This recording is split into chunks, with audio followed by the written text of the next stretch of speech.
In the beginning, God created the heavens and the earth. Now the earth was formless and empty. Darkness was over the surface of the deep, and the Spirit of God was hovering over the waters. And God said, "Let there be light," and there was light.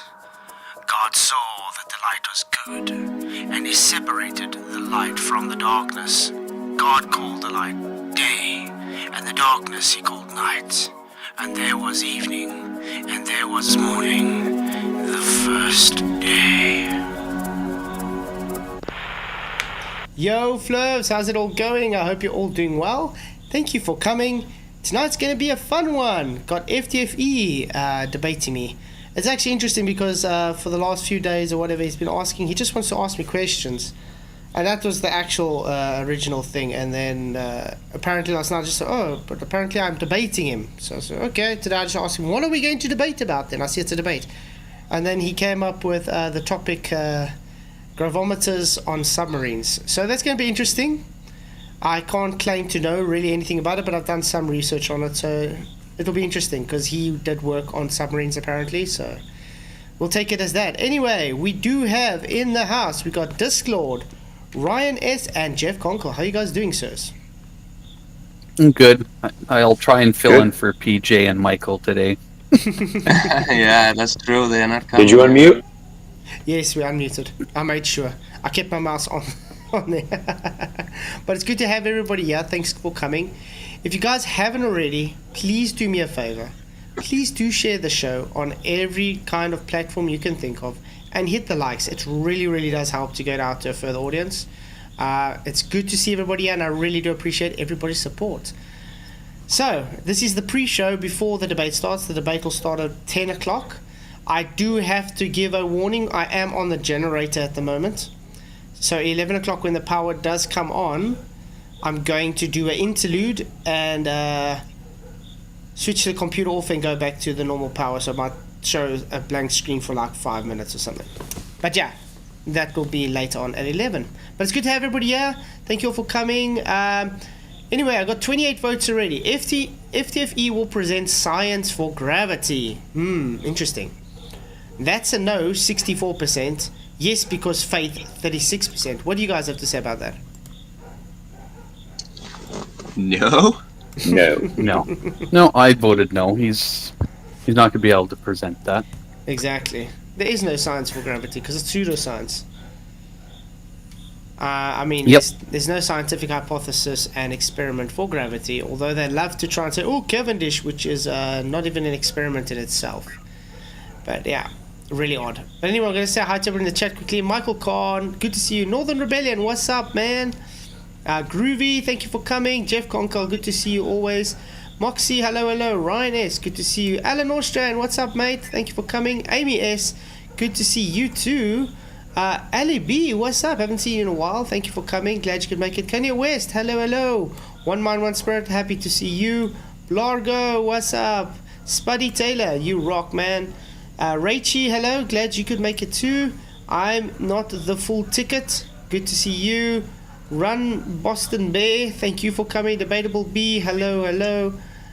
Space Miner, hello. Good to see you too. TB, what's up, man? Glad you could make it. Jeff Gasshead in the house. Sovereign Soul, what's up, man? I'm glad you could make it. Barry Ross, it's always good to see you too.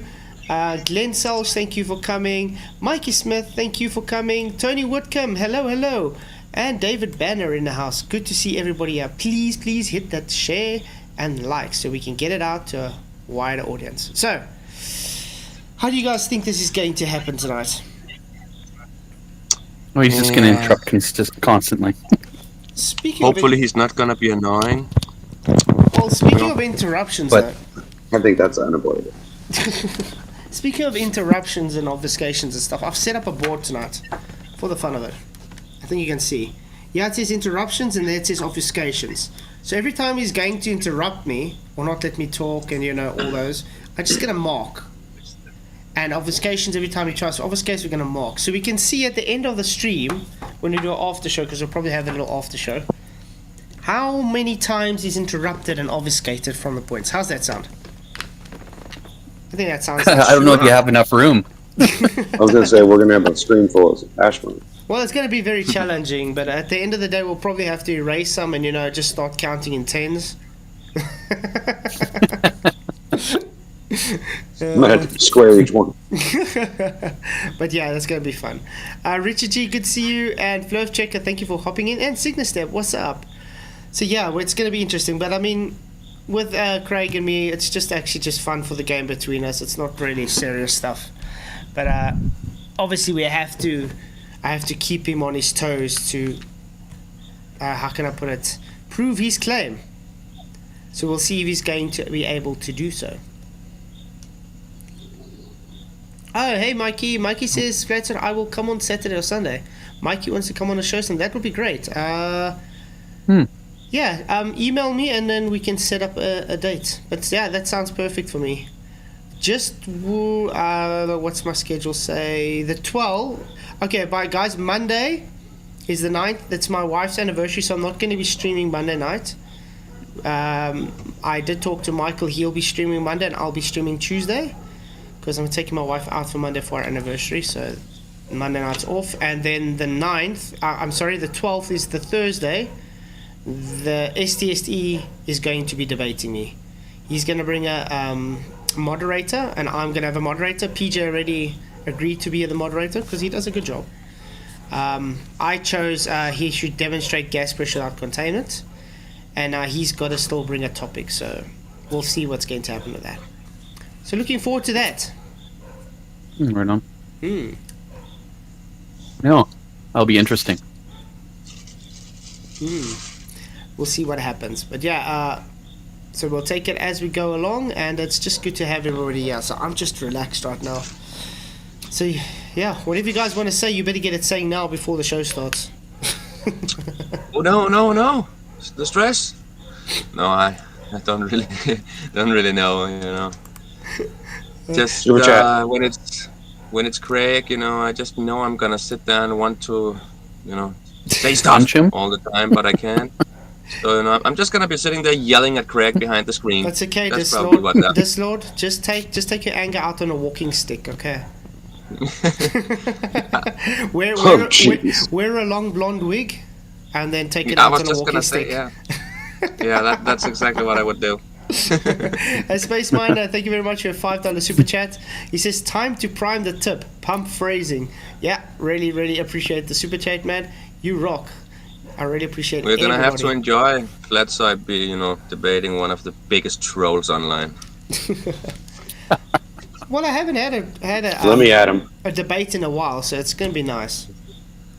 Yeah. Because McToon he is the biggest fucking troll globe on the net, man. Well, between him and McToon, they're quite on par. Let's put it that way. Yeah, okay. Because McToon is They each have their very unique qualities. Yeah. But yeah, McToon is a paying Patreon member, so it's one of his perks to be able to debate me once a month. He's obviously moved on, rescheduled his last one because he couldn't make it in time or something. I don't know if he's just decided he's got scared of talking to me or something. I don't know. But he seems to be debating other people while he says he has no time to debate me, so I'm not moaning. But yeah, I do appreciate all the Patreons, by the way. You guys rock.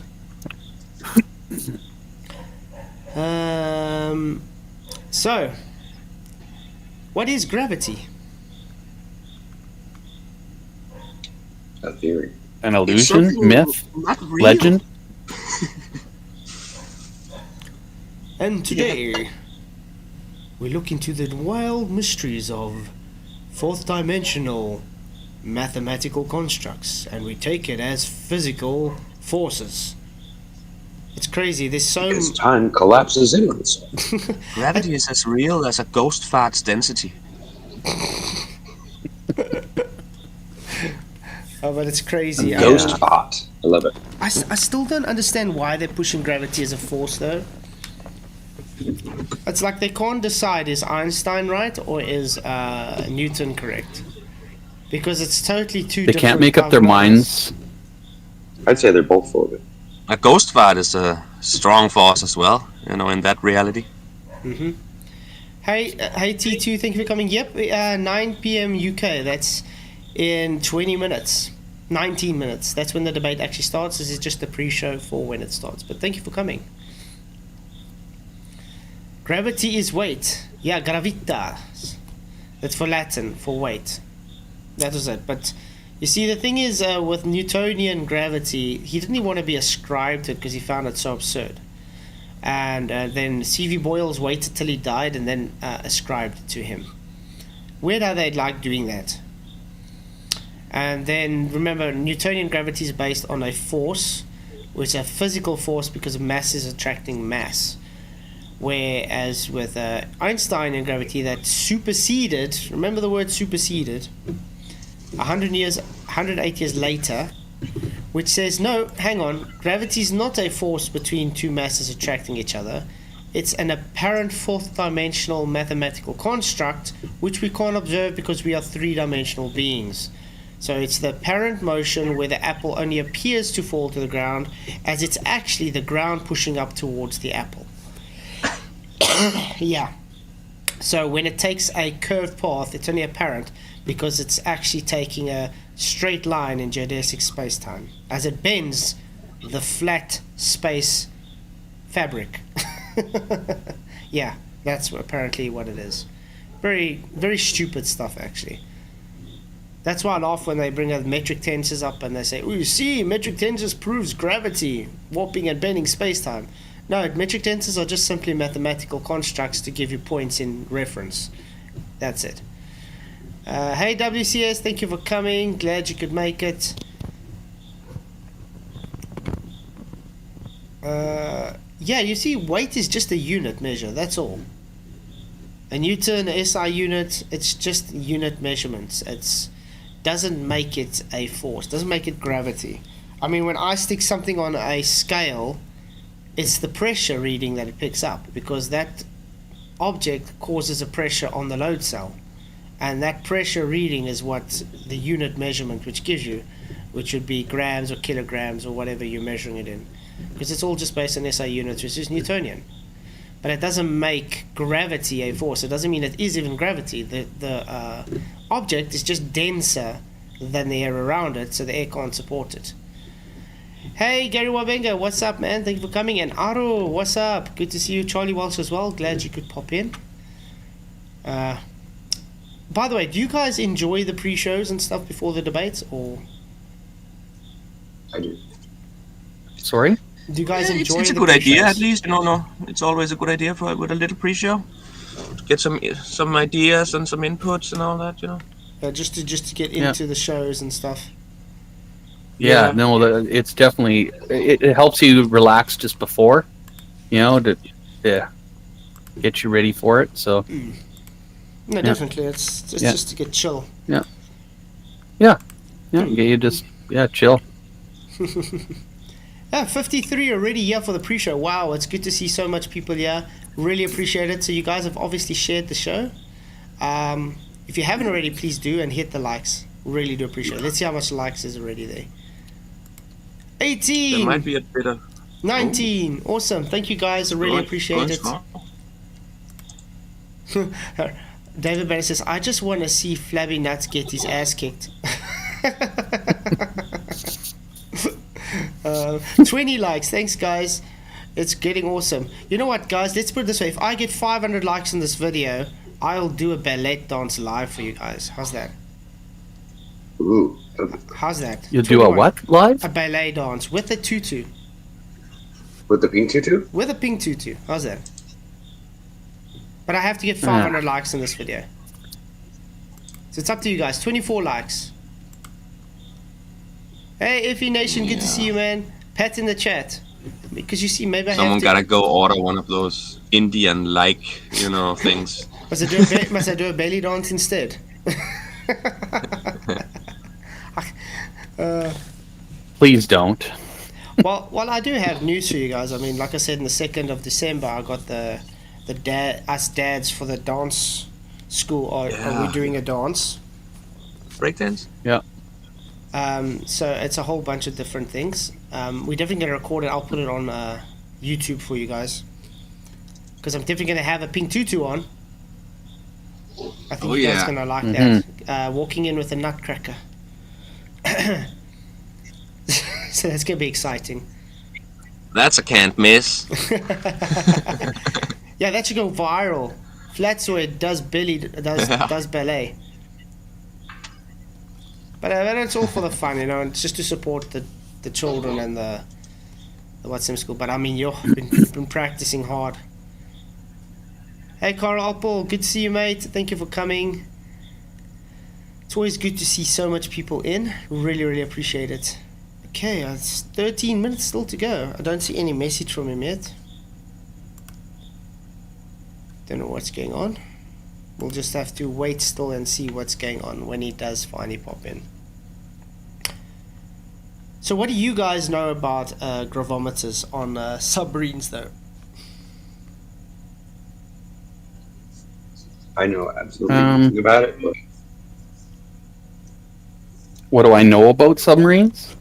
Yeah, well, the gravimeters, how they work on submarines. Have you guys ever heard of them? Yeah, I've heard of them, and I think I know how they work, but I don't want to say because it triggers certain people. So it's all good. Yeah, exactly. Yeah. Hey, Pitch Newman, good to see you. Thank you for coming. Lumpy Gas and Vacuum, what's up, man? $5 super chat, really appreciate it. It says, I figured out how air pressure and the breath of life are connected. Wow, that should be interesting. Maybe you can come and explain it to us on tomorrow night's show. It'll be quite cool to see what you can come up with that. It'll be quite cool. Thank you very much for your super chat. Really appreciate it, mate. You rock, Lumpy. Somebody to love. Cool name. Thank you for coming in. And yeah, what can we say?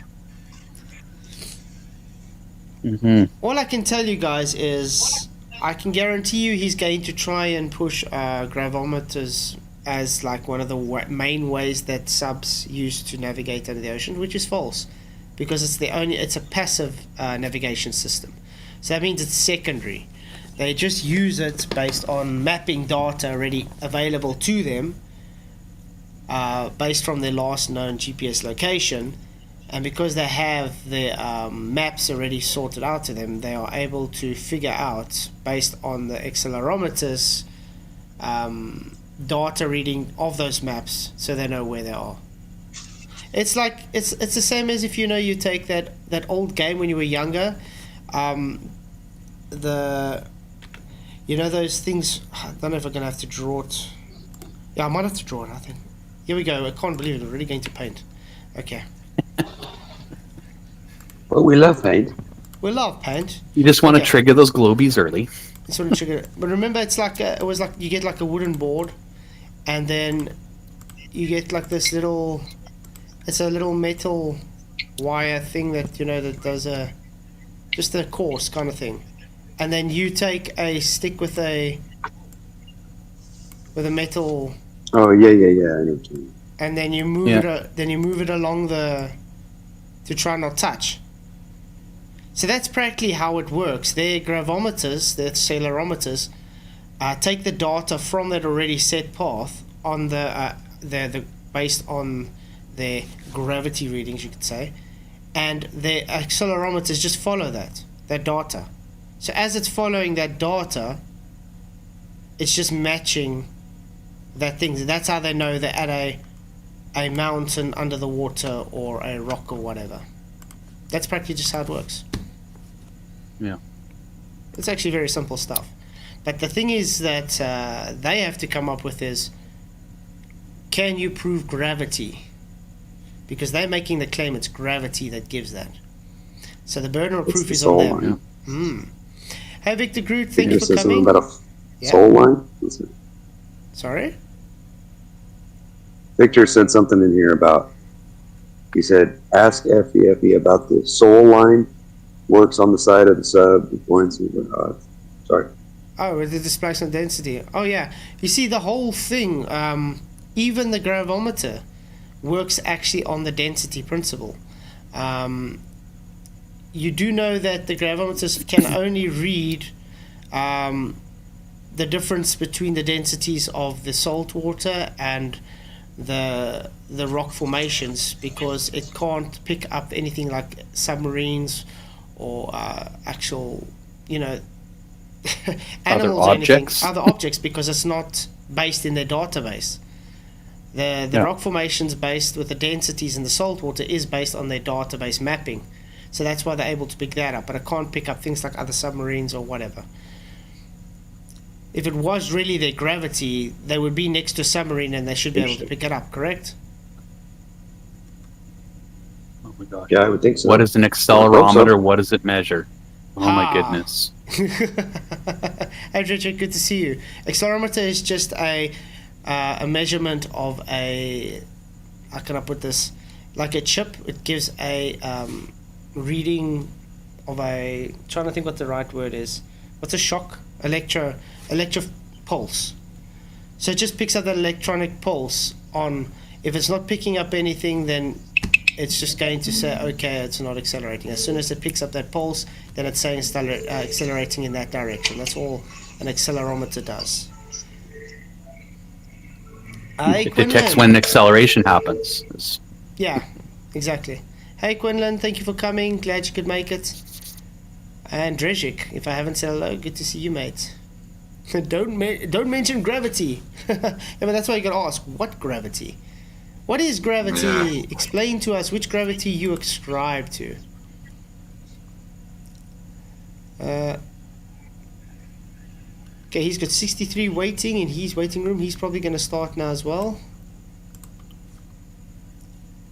But yeah, that's practically what's going on, guys.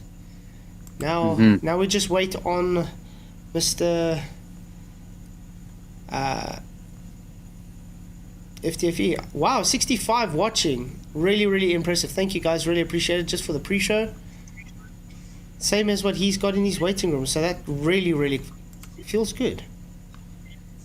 Because usually he's got like 600, 700 people watching.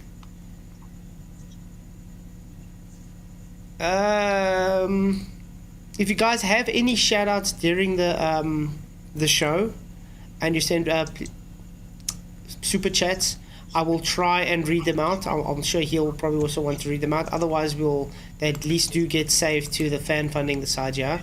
And I will read them out, okay? We'll try my best. So we don't need to just keep stopping the show. But I do appreciate everybody. Hey! Look, this Lord's clone is in. Oh, yeah. Yeah. What up, bro? Oh, yeah. Hit the likes. That's right.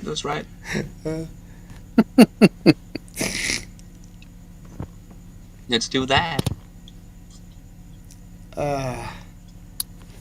Is he? Okay, I'll call in here about 5. Okay, I'll just say cool. Thank you, go. 62. Okay. And I don't really want to show references right now. I don't know. We'll wait for the debate, rather. It's more exciting that way, correct? Yeah. Yeah, don't give him too much candy. Sure. You know, he might be watching you in the back. He might be sitting there with the second screen watching your pre-show. So that's what's up. Mm-hmm. While we're waiting, we can go to Walter Bislin's Earth Girth calculator. We just busted him there. He knows. He's sitting there laughing. He's watching the pre-show. Putting up his hair and getting ready. Because I'm getting a lot of people, refraction, you don't take refraction. I read some interesting things on his page according to the refraction. Because remember, I keep telling them they don't have actual light refraction. It changes their radius. Correct? But they don't believe me. Sorry? When I tell them, based on Walter Bislin's their math, the refraction is not light refraction. It's all just changing the radius. In other words, it's making the globe bigger. The distance. Yeah, it creates a bigger radius. So let's just, there's a few things in here I want to read out for them because they don't believe me. Okay. Note values marked with A, that's that, the little star thingy, are not dependent on refraction in reality. Okay? The marked values show the apparent values if refraction is not 0. So to display the real value, set refraction to 0. This is true for all horizon data as well.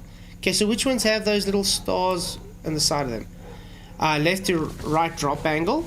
So that will always be no refraction will give the exact data, correct? How about the refraction angle? Yeah, it looks like it. Refraction angle. Uh-oh. So refraction angle in real life, Oops. so display the real value, set refraction to 0. What do these mark? These mark values show the apparent values if refraction 0 is not 0. So display the real values. Refract. So refraction set to 0 is real, obviously. What else? The dip angle. Correct? So in other words, if you put refraction on, it's not going to give you the true values of reality. That's what it says there. So you need to set it to 0. So it gives you the true dip angle value. Okay, so that's a true dip angle. And what else? There was more. There, a refraction angle, obviously. Drop angle. Also, the true angle is based on 0 degrees fraction. Hidden angle, guys. So tell me again, when you add your refraction, does that hidden angle change? Yes, it does. So when the hidden angle changes, that means it's not true to reality. Same with the visible angle. Same with the target top angle. Same with the tilt. Oh wow, there's so many things that would be based on refraction to be actual reality. What about drop? Drop should be a big thing, correct? So refraction doesn't give you reality. So to have reality, in reality you have to have your refraction set to 0. So when we look at the long line of distance observations, to get an actual reality, you have to have refraction set to 0. Uh-oh. And remember, this is based on his own paper here. But we're going to go anyway onto the rest of the things, because I want you guys to read something very special. Earth's radius. Is the radius of Earth used for all calculations? Okay, caution, the value of change is a result of calculations that do not match reality. Don't change this value unless you know what to... Okay, that's fine. But look at this. Whoa. Apparent radius, guys. Due to the refraction of Earth appears this much bigger as radius Earth. What does that, just that sentence mean? Refraction increases the Earth's radius, correct? That's what it sounds like. So in other words, it increases the geometry. So when we look at the values of, like there, refracted radiuses of Earth, it increases Earth's radius. So it's no more 6371 kilometers in radius, because it increases the Earth's surface, so it makes it out to be larger than what it actually is. So this is why we say terrestrial refraction, guys, is not light refraction. It literally flattens out your globe. And it's all the way through. Refracted radius of Earth. Really weird. Refracted radius of Earth.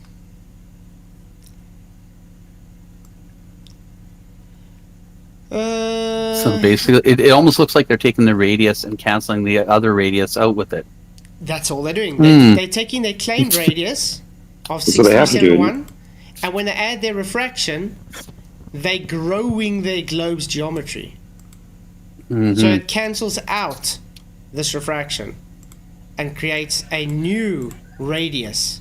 So in other words, if their globe is 5 centimeters, for instance, and they put refraction, their globe has now gone to 7 centimeters. Uh-oh, flattening out the globe.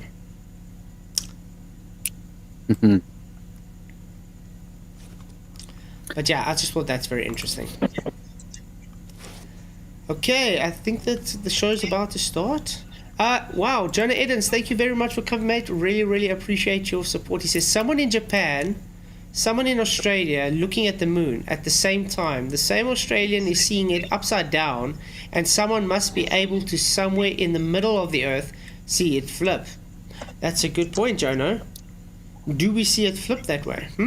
Almost like we see it with perspective, correct?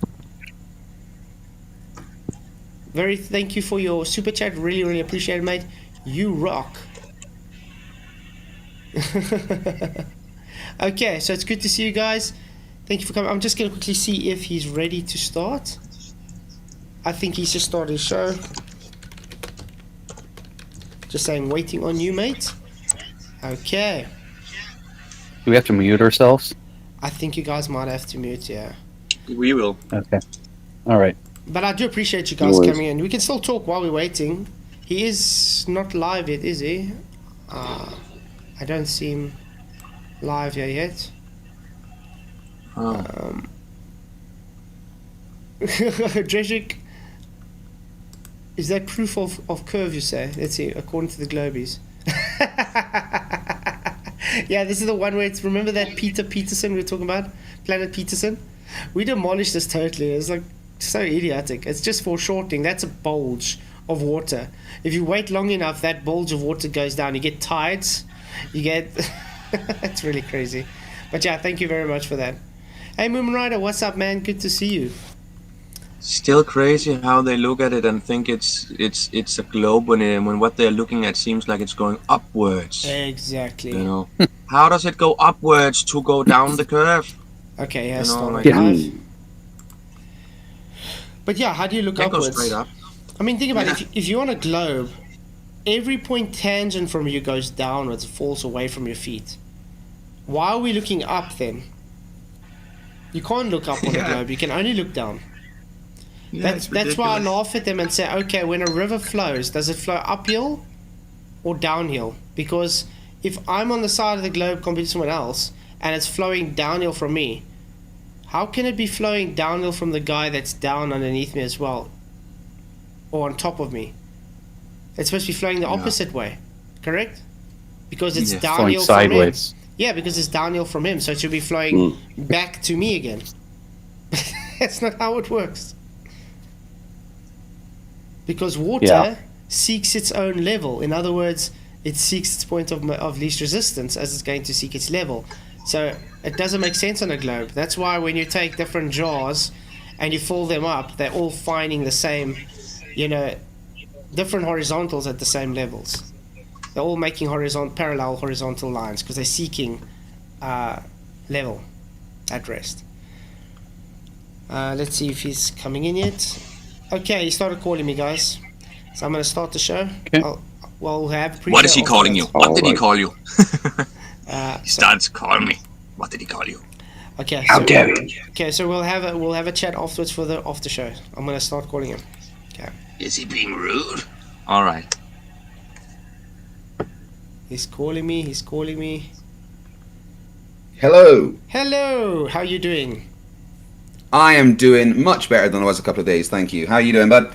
Good, thanks. It's good to see you here. Right, let's get this. One sec. I'm just trying to figure out how to make it full screen for that, and I might not do.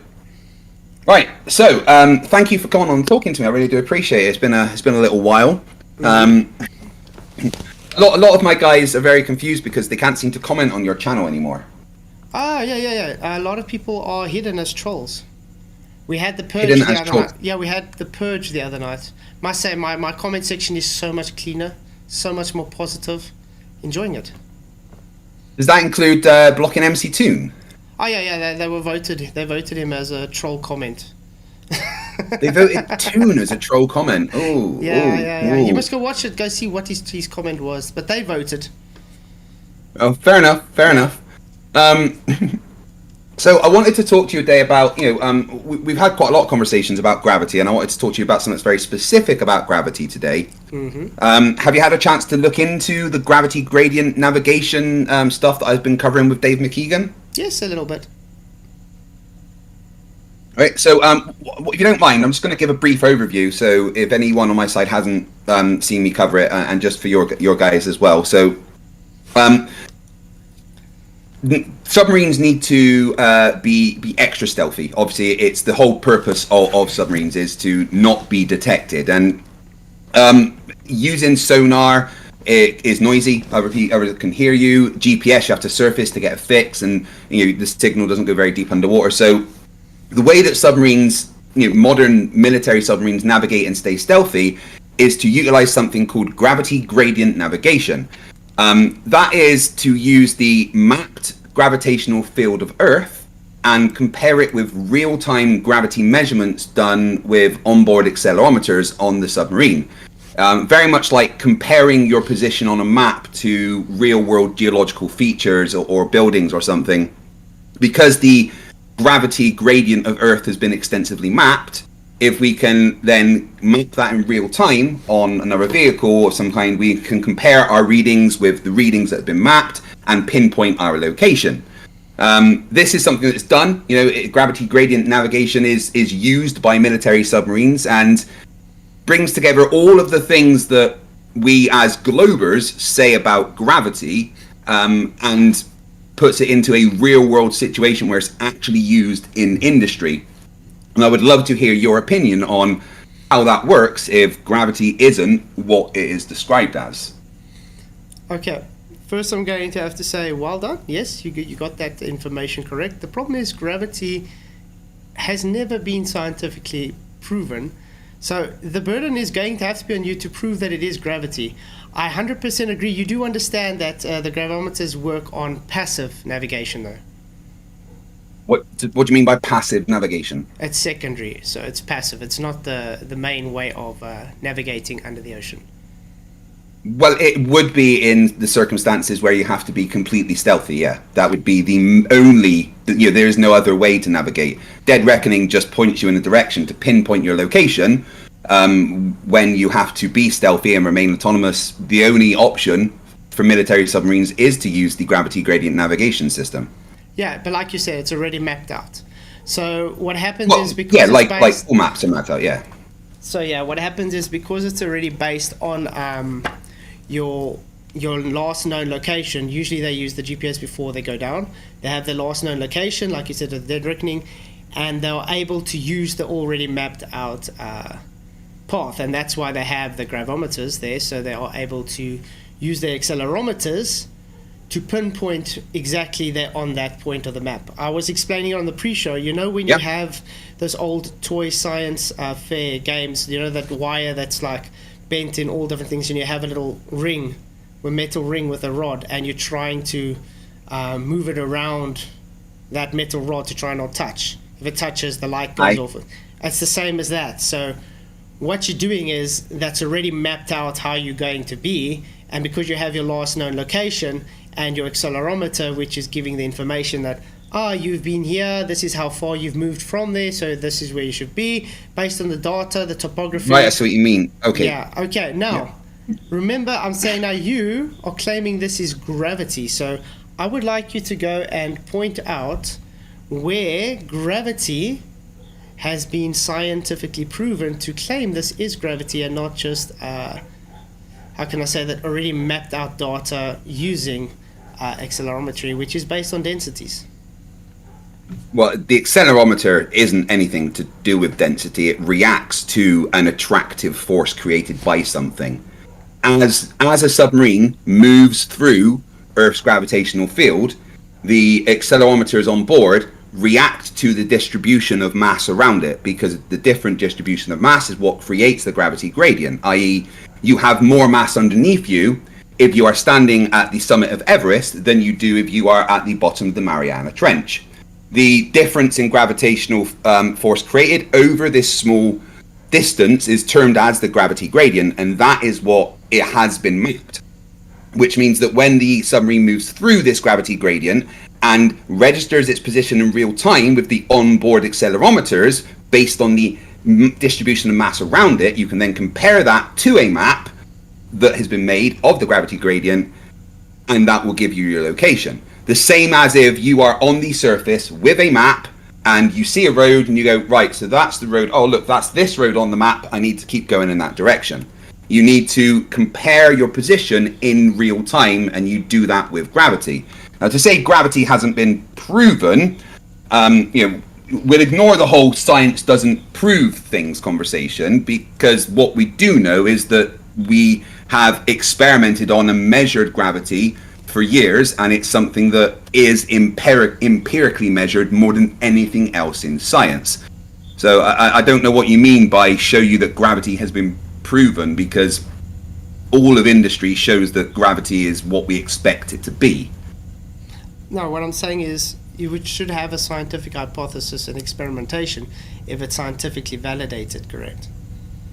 Yeah, there's lots of those. There's many different scientific experiments that show that gravity does what we predict it to do based on the hypothesis of Fg equals gm1 m2 over r squared. Okay, so can you give me that?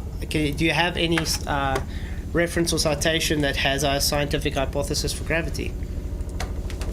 Any reference or citation that has a scientific hypothesis for gravity? In particular, yeah, I could just show you to the recent experiments on gravitational acceleration with millimeter-sized objects, which includes the hypothesis and everything in the paper. I mean, if you want any of those details, you can simply go to mctoon.net/G and look at the list of over 75 experimentations of gravity that include the hypothesis and etc. in the papers. Okay, would you be able to pull one up for us quickly? And it doesn't really matter because that's not what we're discussing. We're discussing what's happening on the submarine. We don't want to get bogged down into go and prove that that's gravity, because what the submarine does is based on our predictions of gravity. In fact, I could use the submarine gravity gradient as my experiment based on the hypothesis of gravity. I don't need to reference anything else. Yeah, Let's get one anyway. You have to, unfortunately, because the thing is, your claim is that it's gravity causing why we see the accelerometers work the way they do. Excuse the helicopter noise, sorry guys, there's fault fires. So they were trying to get rid of the fault fires. So yeah. You okay? What would you say, a felt fire? Yeah, the mountain's on fire. The mountain is on fire? Yeah, the one mountain nearby us. So why is that called a felt? Sorry, but don't mind me asking. Why is that called a felt fire? In South Africa we call it the veld. What should we call it in English? Field.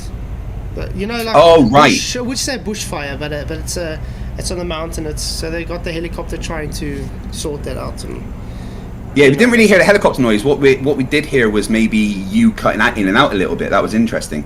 But you're safe, right? You're not going to be set on fire. I'm fine, don't worry. Good. But like I said, the burden is you guys, because you're making the claim that is gravity is why the gravimeters work the way they do, even though the gravimeters simply work on the difference of densities. You would agree that when it comes to Difference the of gravimeters, densities.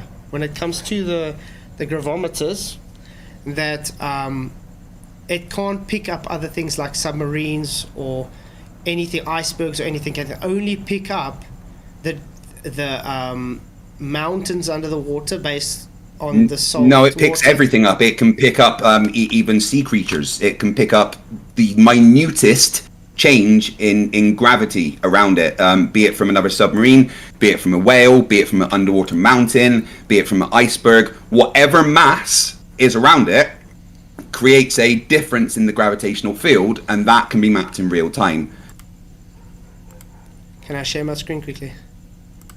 Yeah. There we go.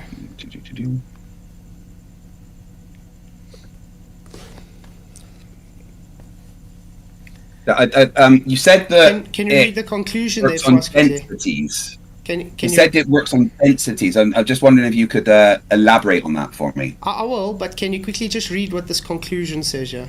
Just Gravity gradiometry can be used for underwater navigation. Yeah, the article presents the basic method that using gravity gradient data in real time warns of the circumstances of an underwater mountain in the submarine's trajectory. Yeah, the measurements required will always have a good signal to noise ratio. It's hard to read, it's coming through a bit green and red to me. Measurements required will always have a good signal to noise ratio that are dependent on the density contrast between ice, water, and the rock forming the underwater mountains. Yeah, so what that says is that it will actually be able to tell you the difference between what the materials are. It will be able to tell you what is ice, what is rock, because they will have different densities and therefore different gravitational fields that are being exerted by them.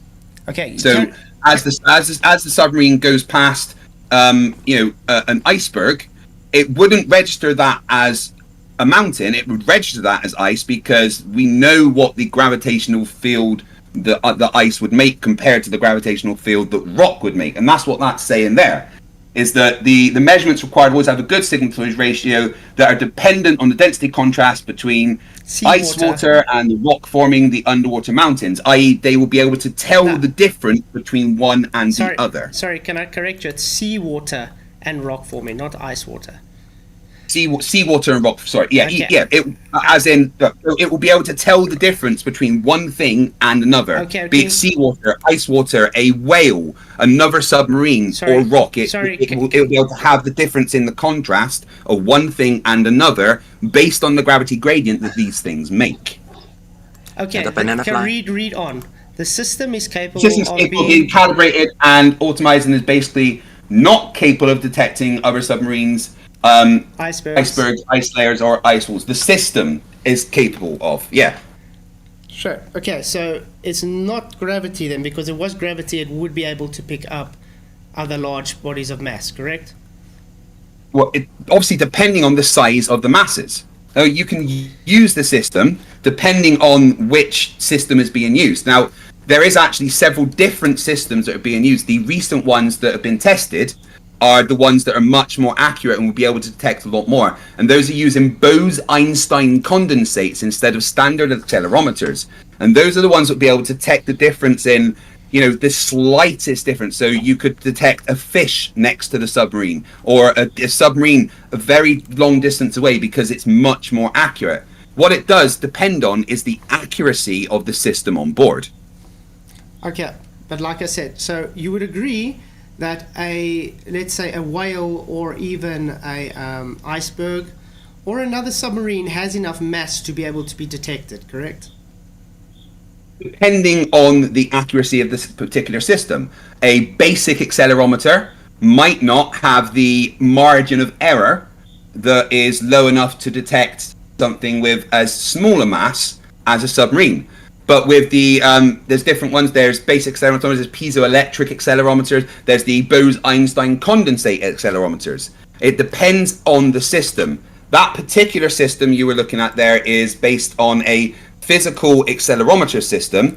The one that the Royal Navy used in sea trials in the 2010s was piezoelectric based. The one in sea trials that was done in 2018 is Bose-Einstein condensate based.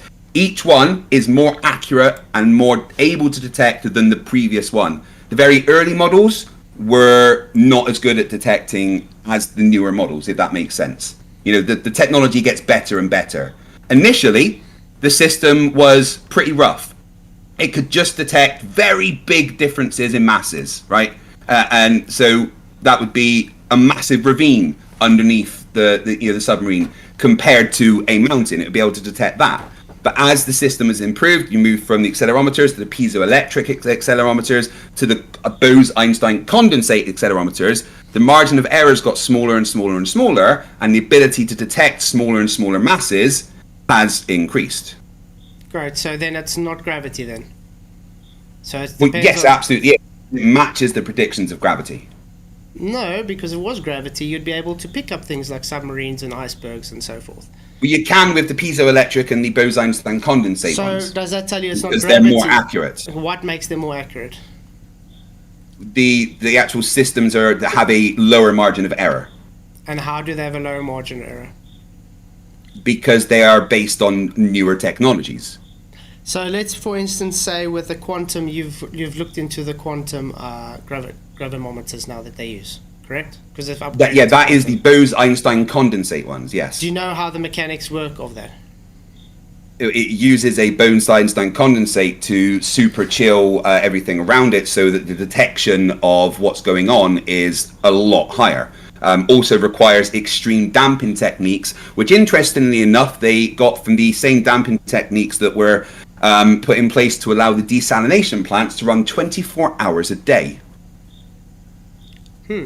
Okay, so I'm going to put it this way as well. To make it simple for the other guys, can I explain it to them in a simple way? It's a box, you could say, holding atoms. I think it's Rudin atoms or whatever, and they use lasers to just cool it down to very, very cold that it's not moving at all. Then they separate those atoms into two different sections. They use the lasers once again to get them back together, and then they form very cold They're so cold that they're not moving, they're together. So as soon as it picks up a difference in thermal energy around it, that has a vibration, and therefore they can pick up the so-called acceleration, correct? I mean, there's a lot of nuances that were missed, but on a very basic level, yeah, I put in very kind of. simple terms for other people because they don't know what you're talking about. I mean, there's a lot more to it.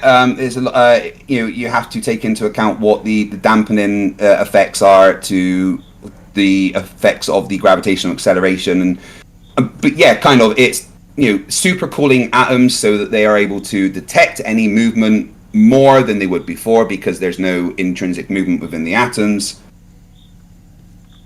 Obviously, you can't get zero movement. You can't ever cool anything to absolute zero. Yeah, obviously, because it's impossible.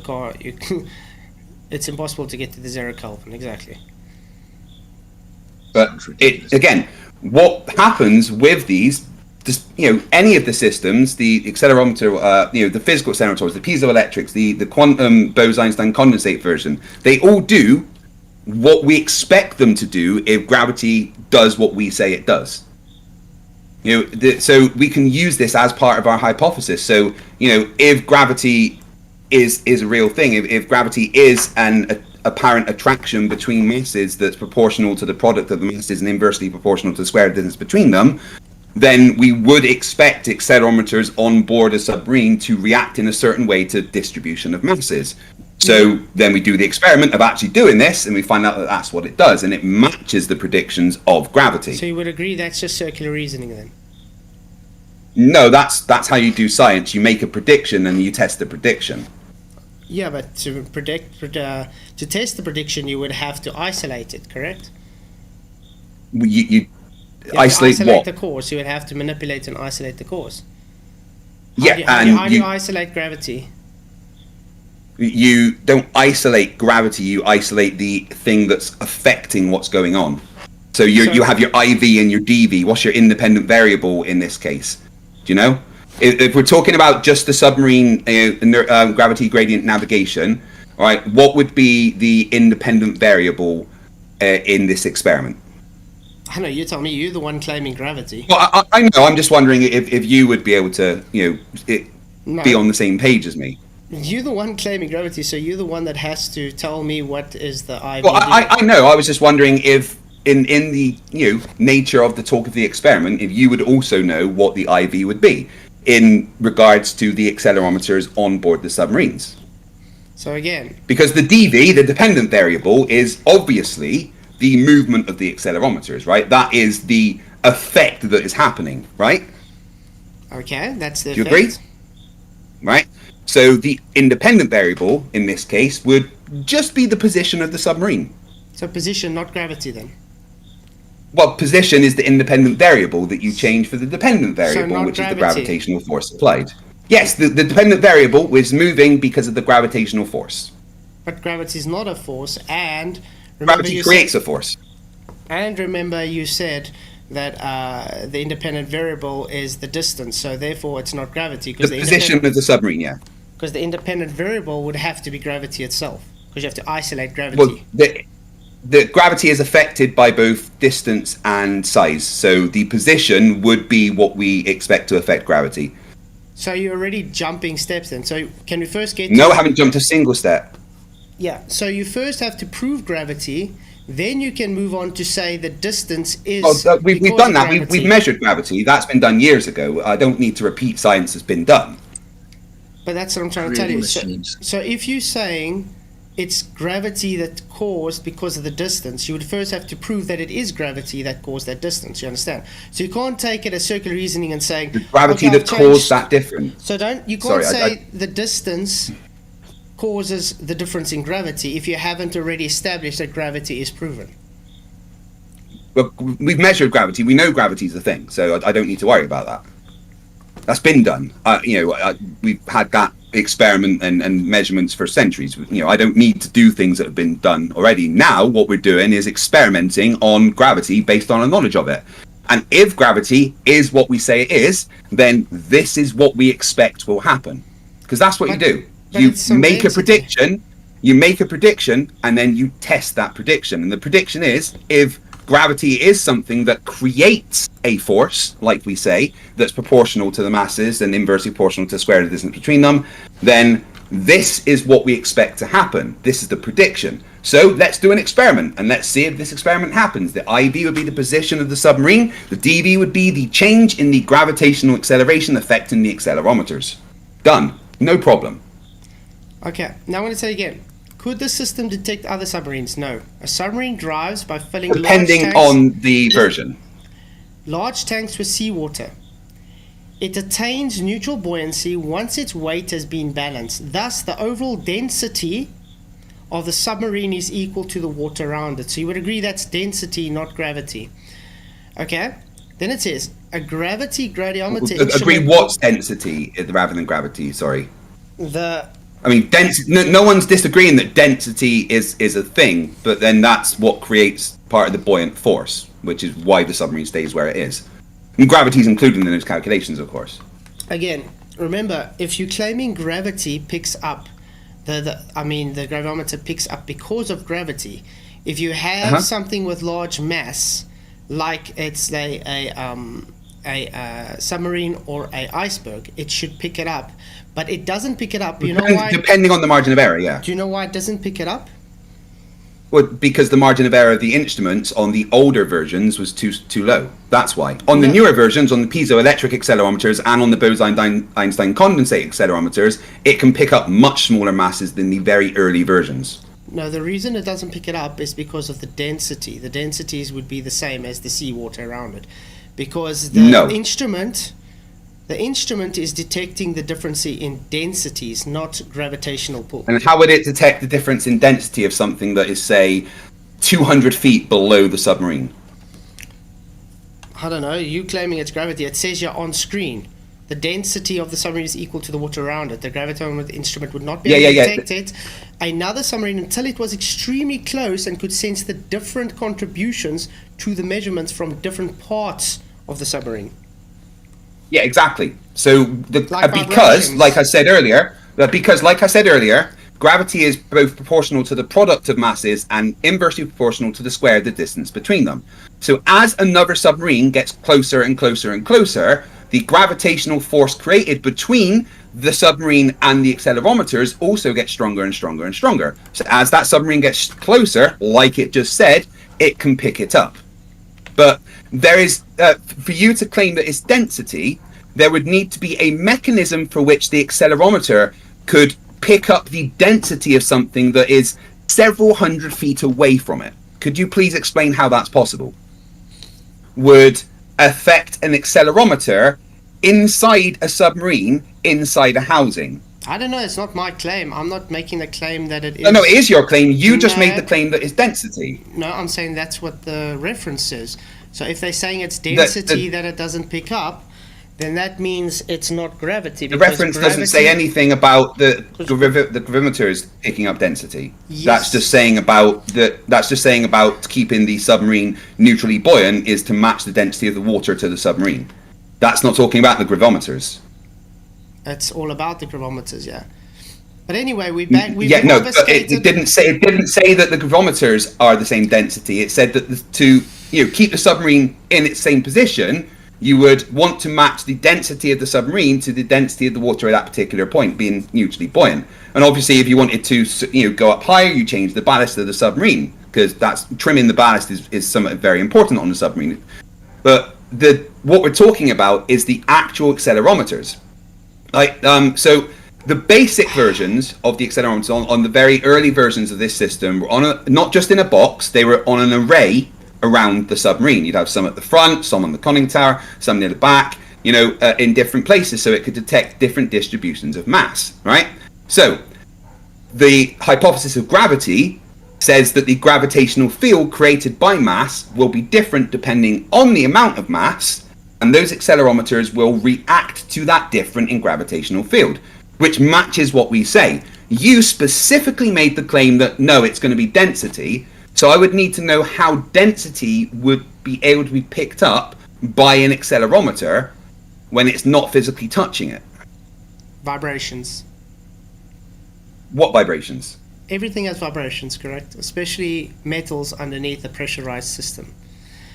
You do know. And how is the vibrations of? Right, so let's say the submarine is going moving along underwater, and underneath the submarine, there's the floor, but all of a sudden there's a massive ravine. Okay, how does the accelerometers in the array system on board the submarine detect that there is now a ravine underneath the submarine several hundred feet away?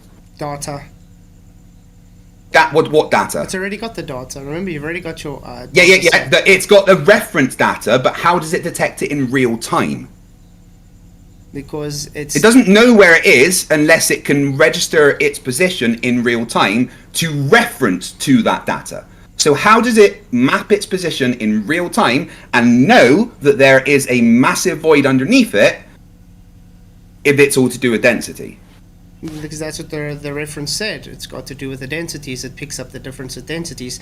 The reason it can't No, pick it up, didn't. It did not say the gravimeter reason- picks up densities. The reason it can't pick up the differences like a submarine or an iceberg if it's far away is because the density would be the same as the seawater it's in.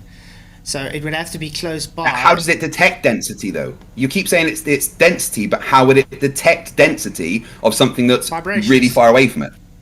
Vibration. There's no what vibrations? There isn't vibrations that it can detect. You would agree that. How is an accelerometer picking up the vibrations of something that's not moving? Vibration.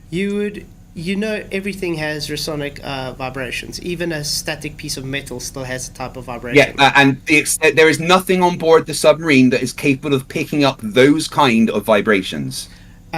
You were on That's a submarine. not how accelerometers work. You were on a submarine before, correct? Yes, I was for a long, long time. And I can tell you firsthand, there is no piece of equipment on board that is able to detect the intrinsic vibrations in matter.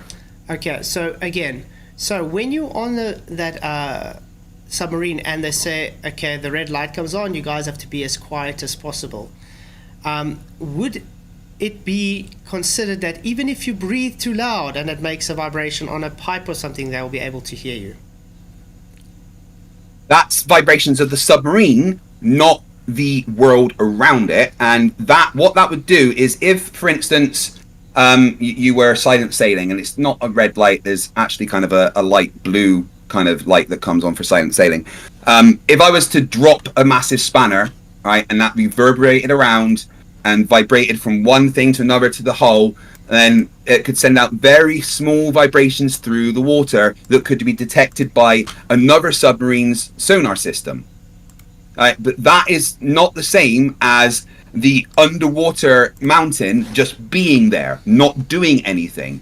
That's not going to send out signals that can be picked up by an accelerometer. The point of the accelerometer is so that the sonar system isn't used. It's nothing to do with that. So it couldn't detect physical sound waves. There's no way that it could do that. Okay. But like so the question goes back to you, how could these either physical accelerometers, piezoelectric accelerometers, or Bose-Einstein condensate accelerometers know that there is a difference in density a few hundred yards away? How does it know that? Remember, you are trying to obfuscate the point on proving its gravity to make it put the burden of proof onto me. Now, no, gravity's already been measured. I don't need to do that. No, it's not. Remember, I Yeah, asked... there's lots of measurements. You just go to mctoon.net/G. There's about 75 so I there. asked you, would you bring one up for us? And you can do it yourself. You can go to mctoon.net/G. There's plenty there. No, but that's not the conversation we're having. We're having the conversation about gravity gradient navigation, which is a real thing that is done. No. And it uses our knowledge and understanding of gravity as we understand it to function the way that it does. That's circular reasoning. Now, I need you to show me... There's zero circular reasoning there. There's just circular reasoning. So I need you to prove, to show me the scientific hypothesis and experiment to show gravity is a force, please. I never said gravity is a force. Okay, great. So then gravimeters... Gravity creates a force. Let's get this very, very clear. Gravity creates a force. that is proportional to the product of two or more masses and inversely proportional to the square of the difference between their centers. So you would have a scientific hypothesis and experiment for that?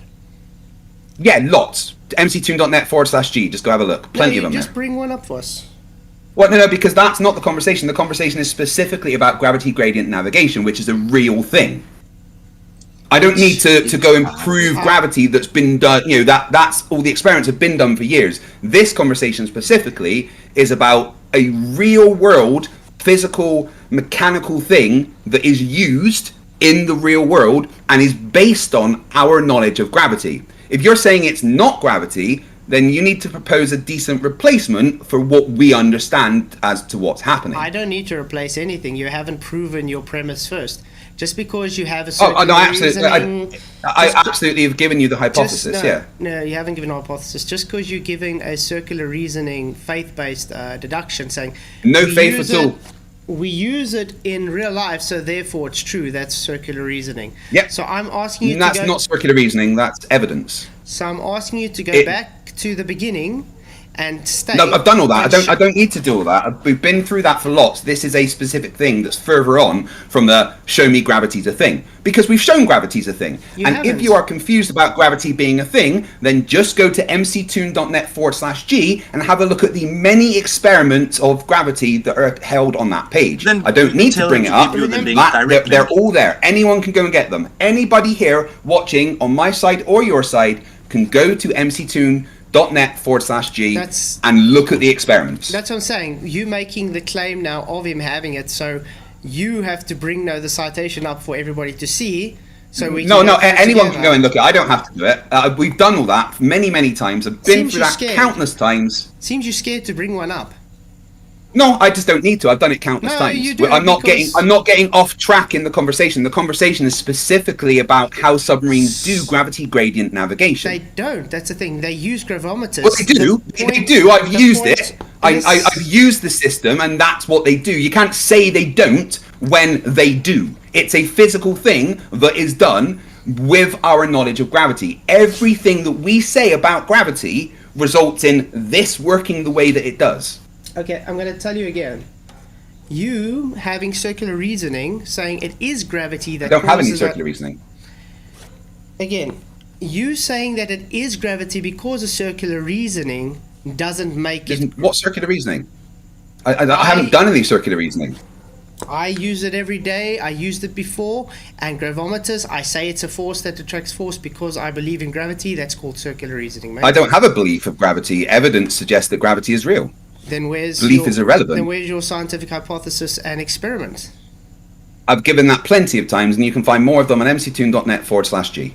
Don't you think it would be wise if you presented it to us so we can see? Yeah, I've done that approximately 500, 600 times. So, Now it's all we good. ask for it on the panel. But what we're Awesome. doing right now is we're talking about submarine gravity gradient navigation, which is a thing that is done. Yeah, I'm not saying it's not done. I'm just saying it's not gravity.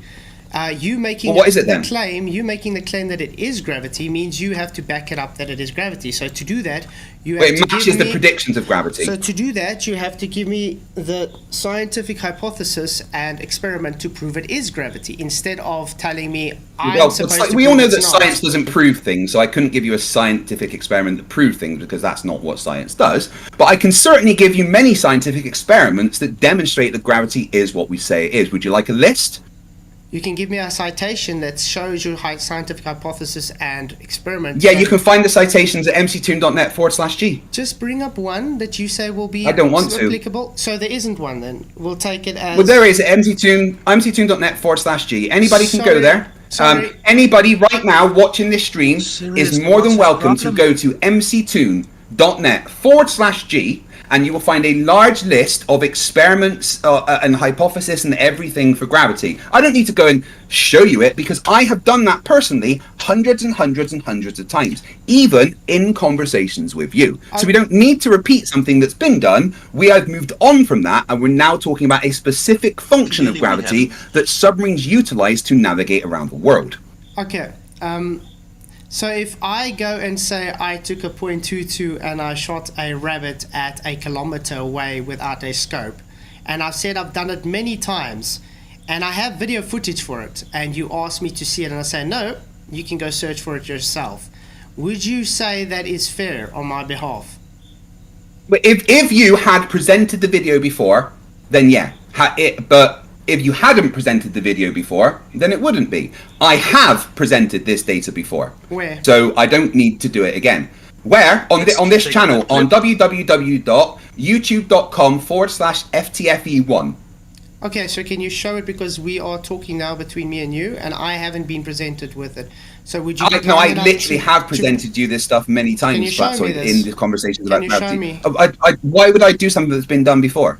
Because I'm calling you out. I've shown you these things before. No. Yeah, we've had conversations specifically about gravity where I've gone through them with you. Sorry, I've been asking this many times, and I still, to date, have not got a single scientific hypothesis and experiment for gravity.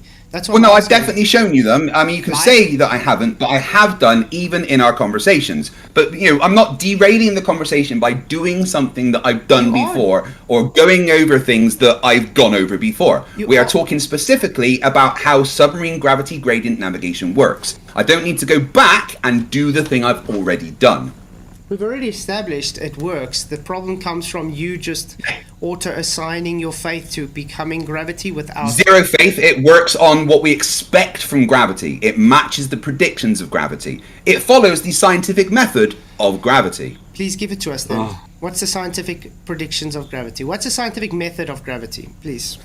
Well, there's no scientific method of gravity. It follows the scientific method and utilizes gravity within that scientific method. So, any observation of something accelerating towards the ground is a simple observation. The hypothesis is that there's an attractive force between masses that's proportional to the product of two or more masses and inversely proportional to the square of the distance between them. The prediction of that is, if that's the case, then something that is able to be moved by an attractive force will move a certain amount depending on how much mass is near it. The experiment would be sticking an array of accelerometers on board submarines and sailing near underwater mountains to see if the accelerometers move the predicted amount based on the calculations of mass and the distances between them.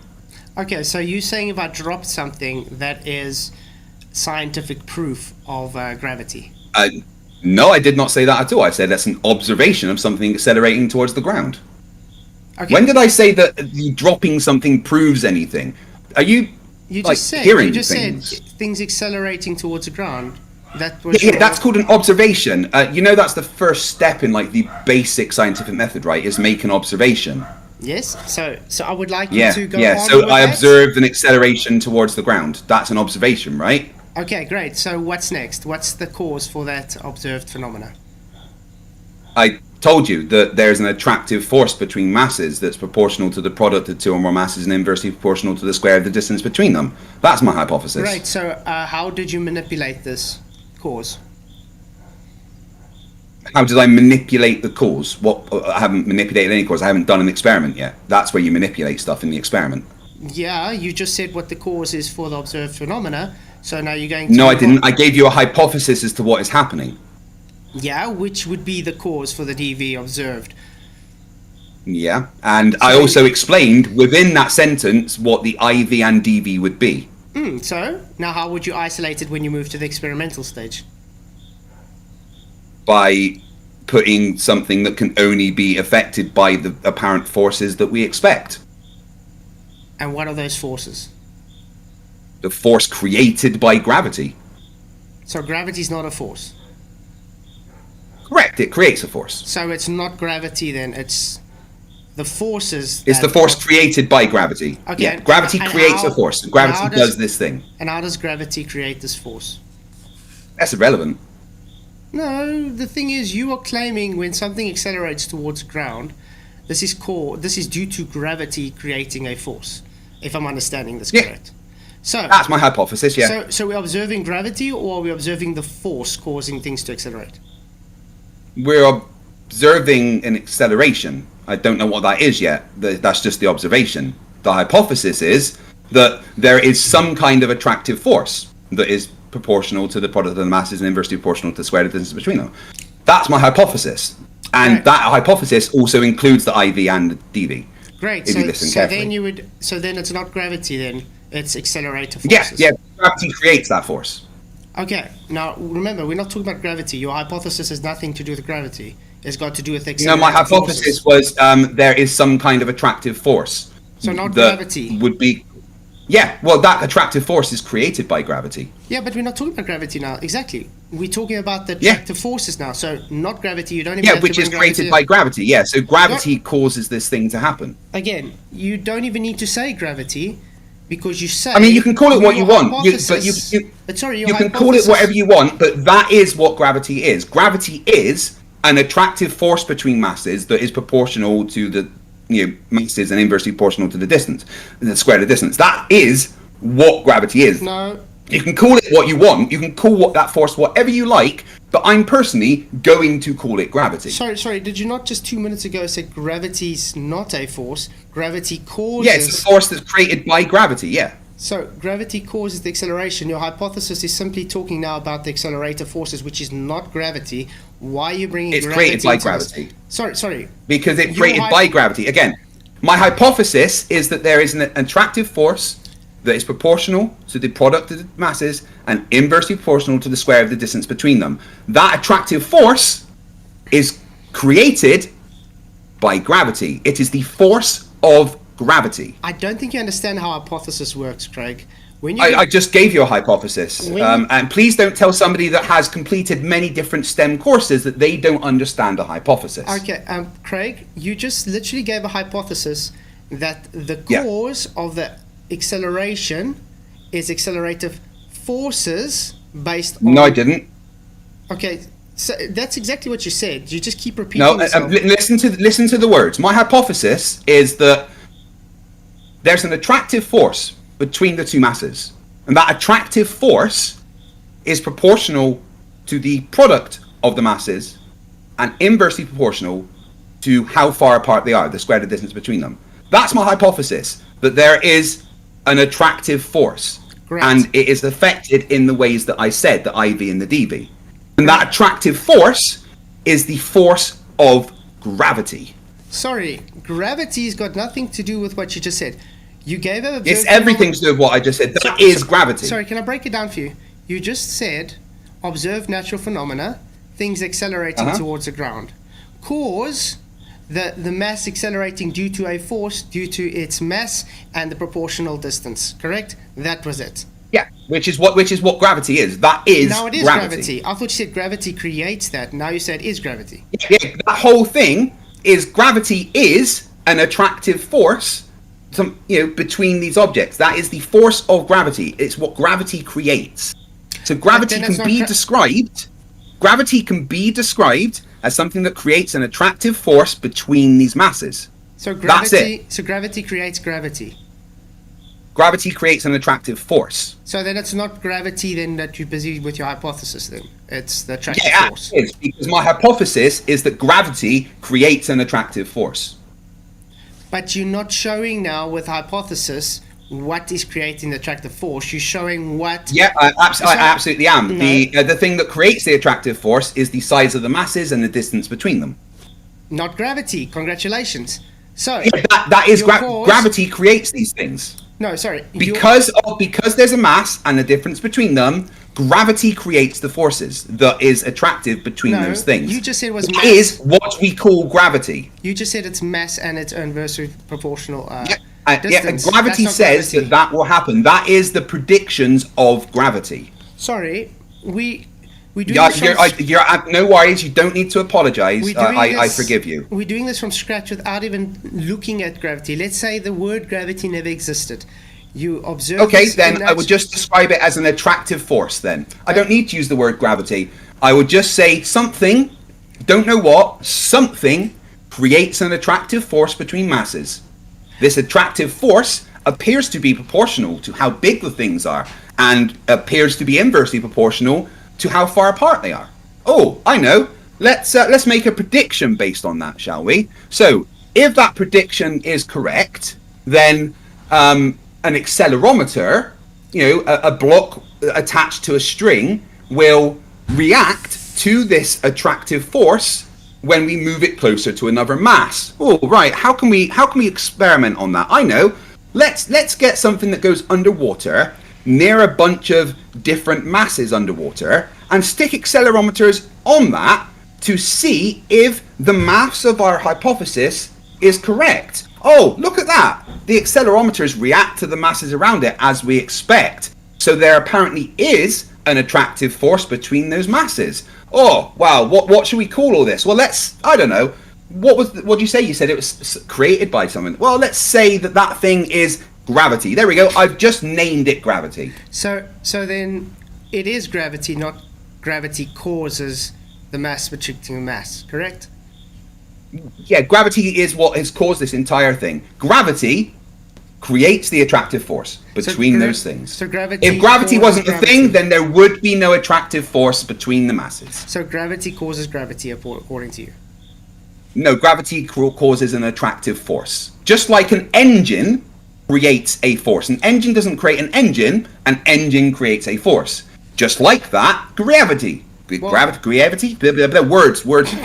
Just like an engine creates a force, gravity creates a force. But itself is not a force. Just like I'm saying, so you can't say that the word given to describe it is gravity if you're saying gravity is what causes this acceleration.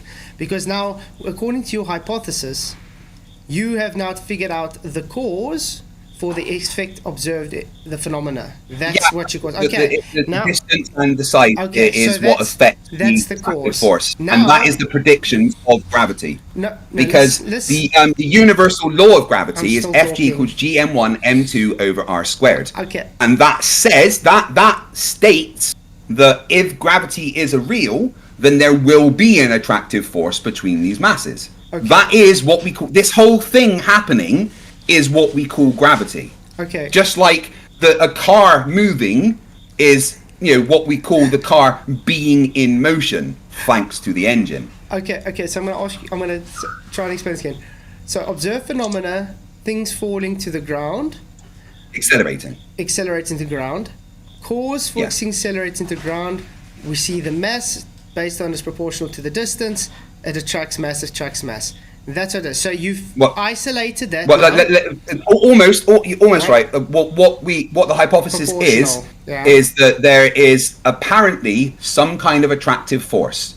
Great. That is proportional to the product of the masses and inversely proportional to the square of the distance between them. Right. Do you agree that that's a valid hypothesis? Okay. Great. Now, once you've got that done and you've said it, I'll say that as yes. Okay. Now you've done your experiment. You've isolated the variables. You've validated now that is the cause for the observed phenomena, correct? Yeah. Great. Well, we've validated that there is some kind of attractive force between masses. Great. Yeah. Now, I want you to go and show me gravity. Show me magnetism. Oh, I can show you magnetism. No, you can show me the effects of magnetism. You can't show me magnetism. I can show you magnetism, yeah. Definitely. No. You can show me the effects of magnetism. The north and south poles in magnetism does exist, but now you're just obfuscating from the point. So again, I can show you the effects of gravity, just like you can show me the effects of magnetism. Ridiculous. So that's the point. You just explained. You know the cause for a natural phenomena, things appearing to accelerate to the ground. So you did now your experiment, you validated it's a mass attracting mass. Now, I want you to go... That's what we say gravity is, yeah. No. Now I want you to observe gravity so you can manipulate gravity to say gravity is the mass attracting mass, please. Well, I never said gravity is the mass attracting mass. I said gravity creates... I said gravity creates the force that appears to make mass attract mass. Okay, great. That's it. Great. So what is the natural observed phenomena for gravity? What is the natural observed phenomenon for... that's not how science works. You don't do a natural observed phenomena for something. That's the first step. You start with an observation and you work from there. You don't go, oh, right, what is gravity? Let's observe gravity. That's not how you do it. The observation is what you start with, and the observation is that things accelerate towards the ground. That's it. That's my observation. So you can't observe gravity then? You can observe the effects of gravity, just like you can observe the effects of magnetism. According to science, gravity doesn't exist because you can't observe it, correct? You can observe, well, if it doesn't exist, then you wouldn't be able to observe the effects of it. Exactly. You understand what I'm saying? So you can't observe gravity. You get this. You can observe the effects of gravity, just like you can observe the effects of magnetism. You can't observe magnetism, you can observe the effects of magnetism. You can observe magnetism, mate. You can put little Tell me how you can filings. observe magnetism. You can put little iron filings, you stick a north pole between it, you see it having the toroidal And that is fields. the effect of magnetism. That is happening because magnetism is a thing. That's not magnetism, what's that's the the cause? effect Really? of magnetism. What's the cause? What is the cause of the north pole attracting to the south pole in magnetism? A difference in where the electrons are in the magnet.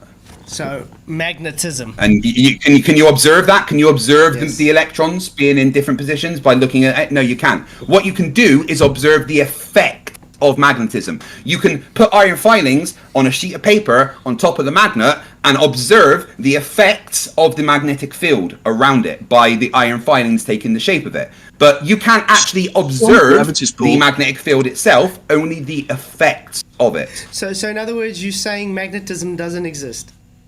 No, it absolutely exists because it makes things happen. You can observe the effects of it. That's showing that it exists. Okay, but we would agree if I take a north and south pole and it attracts one another, we call that magnetism. The attraction is magnetism. We can actually go and manipulate. We can just like the manipulate- attraction between masses is gravity. We can manipulate the IV and DV of the magnetic fields to cause a different How'd you do that? effect. How'd you do that? Electromagnetism. Stick a current through it or not, and you get electromagnetism. How's that? Okay, so how do you change the IV of just a magnetic field? By Like, sticking. how would you increase by it, or sticking how would you?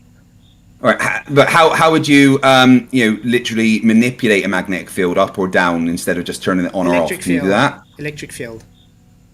What do you mean electric electric field? current. Yeah. Well, any other Okay, ways? Yeah, you can change the north-south pole. How about you can take something that is magnetic and you can take something that's ferromagnetic and stick it next to it and it becomes magnetic?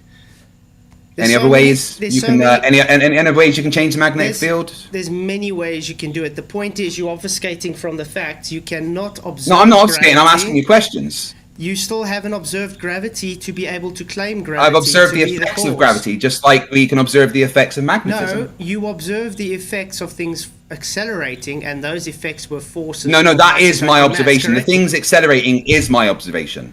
So things accelerating is your observation, correct? And what were the cause for that Correct, acceleration? well done. What is the cause for the acceleration? An again? apparent attractive force. Great. So not gravity then. Well, gravity is what creates that.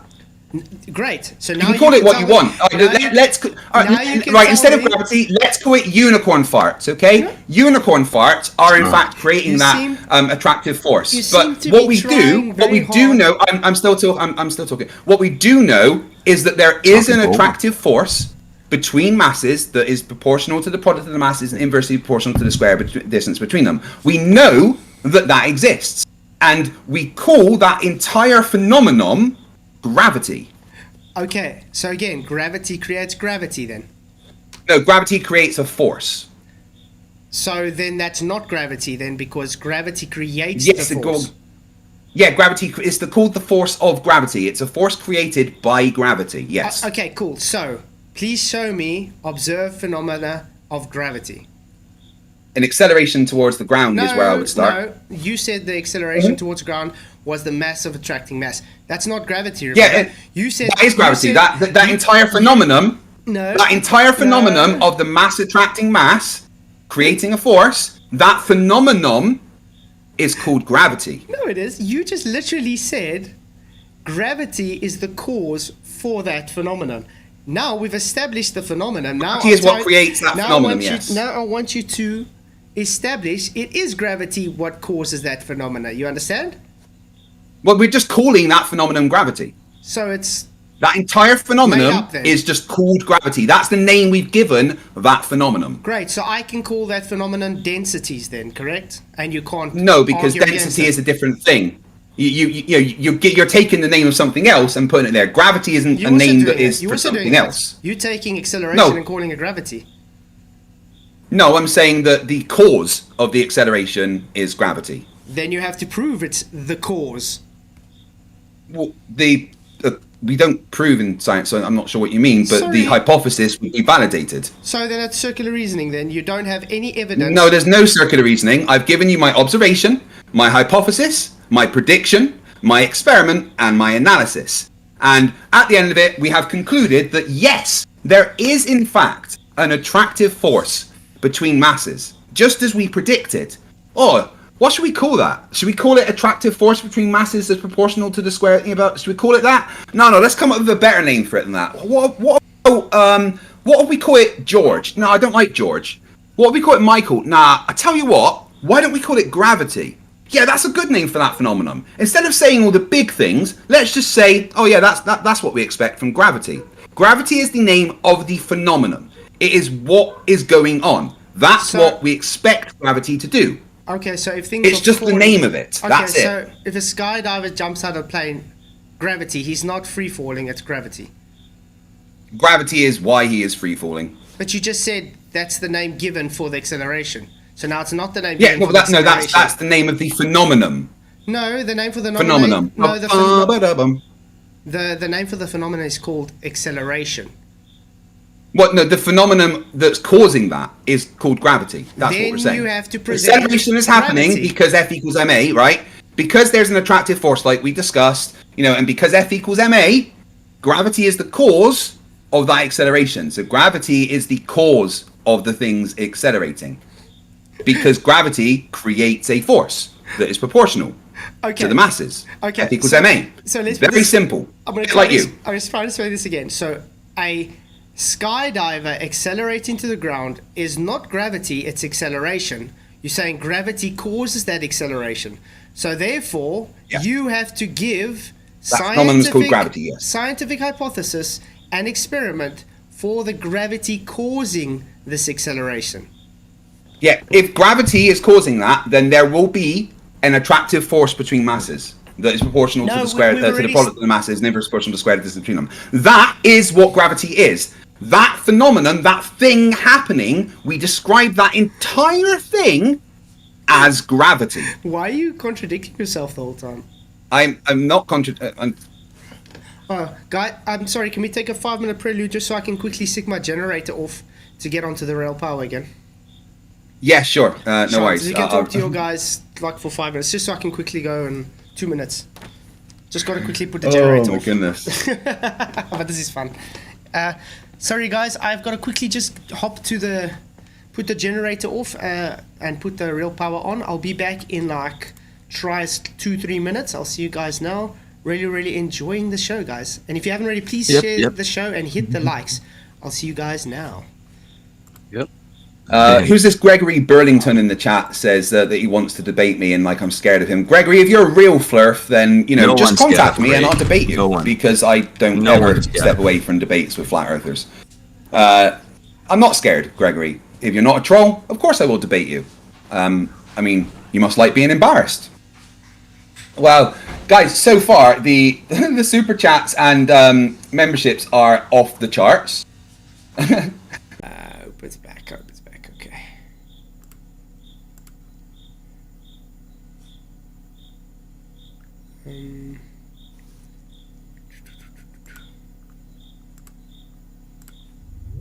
Whoop. Hey Joe guys. just saying, you do it. Yeah. Yep, you're back. Hey guys, I'm back. Yeah, sorry, I'm just quickly trying to get my camera up and running again. Oh.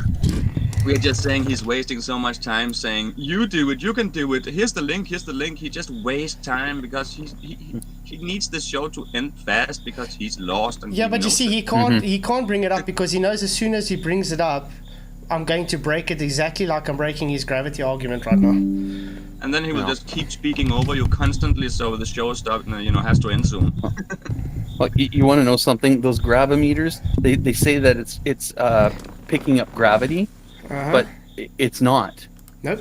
It's actually picking up electrostatics. I know, we haven't even got to that yet. I'm just trying to get. That's why I'm just trying to get to him to first come and understand that he doesn't even have gravity to start off with. No. Mm. And yeah, and the magnet Just thing, because it's in the name, you I can think that's watch why he magnet. thinks it's caused by it.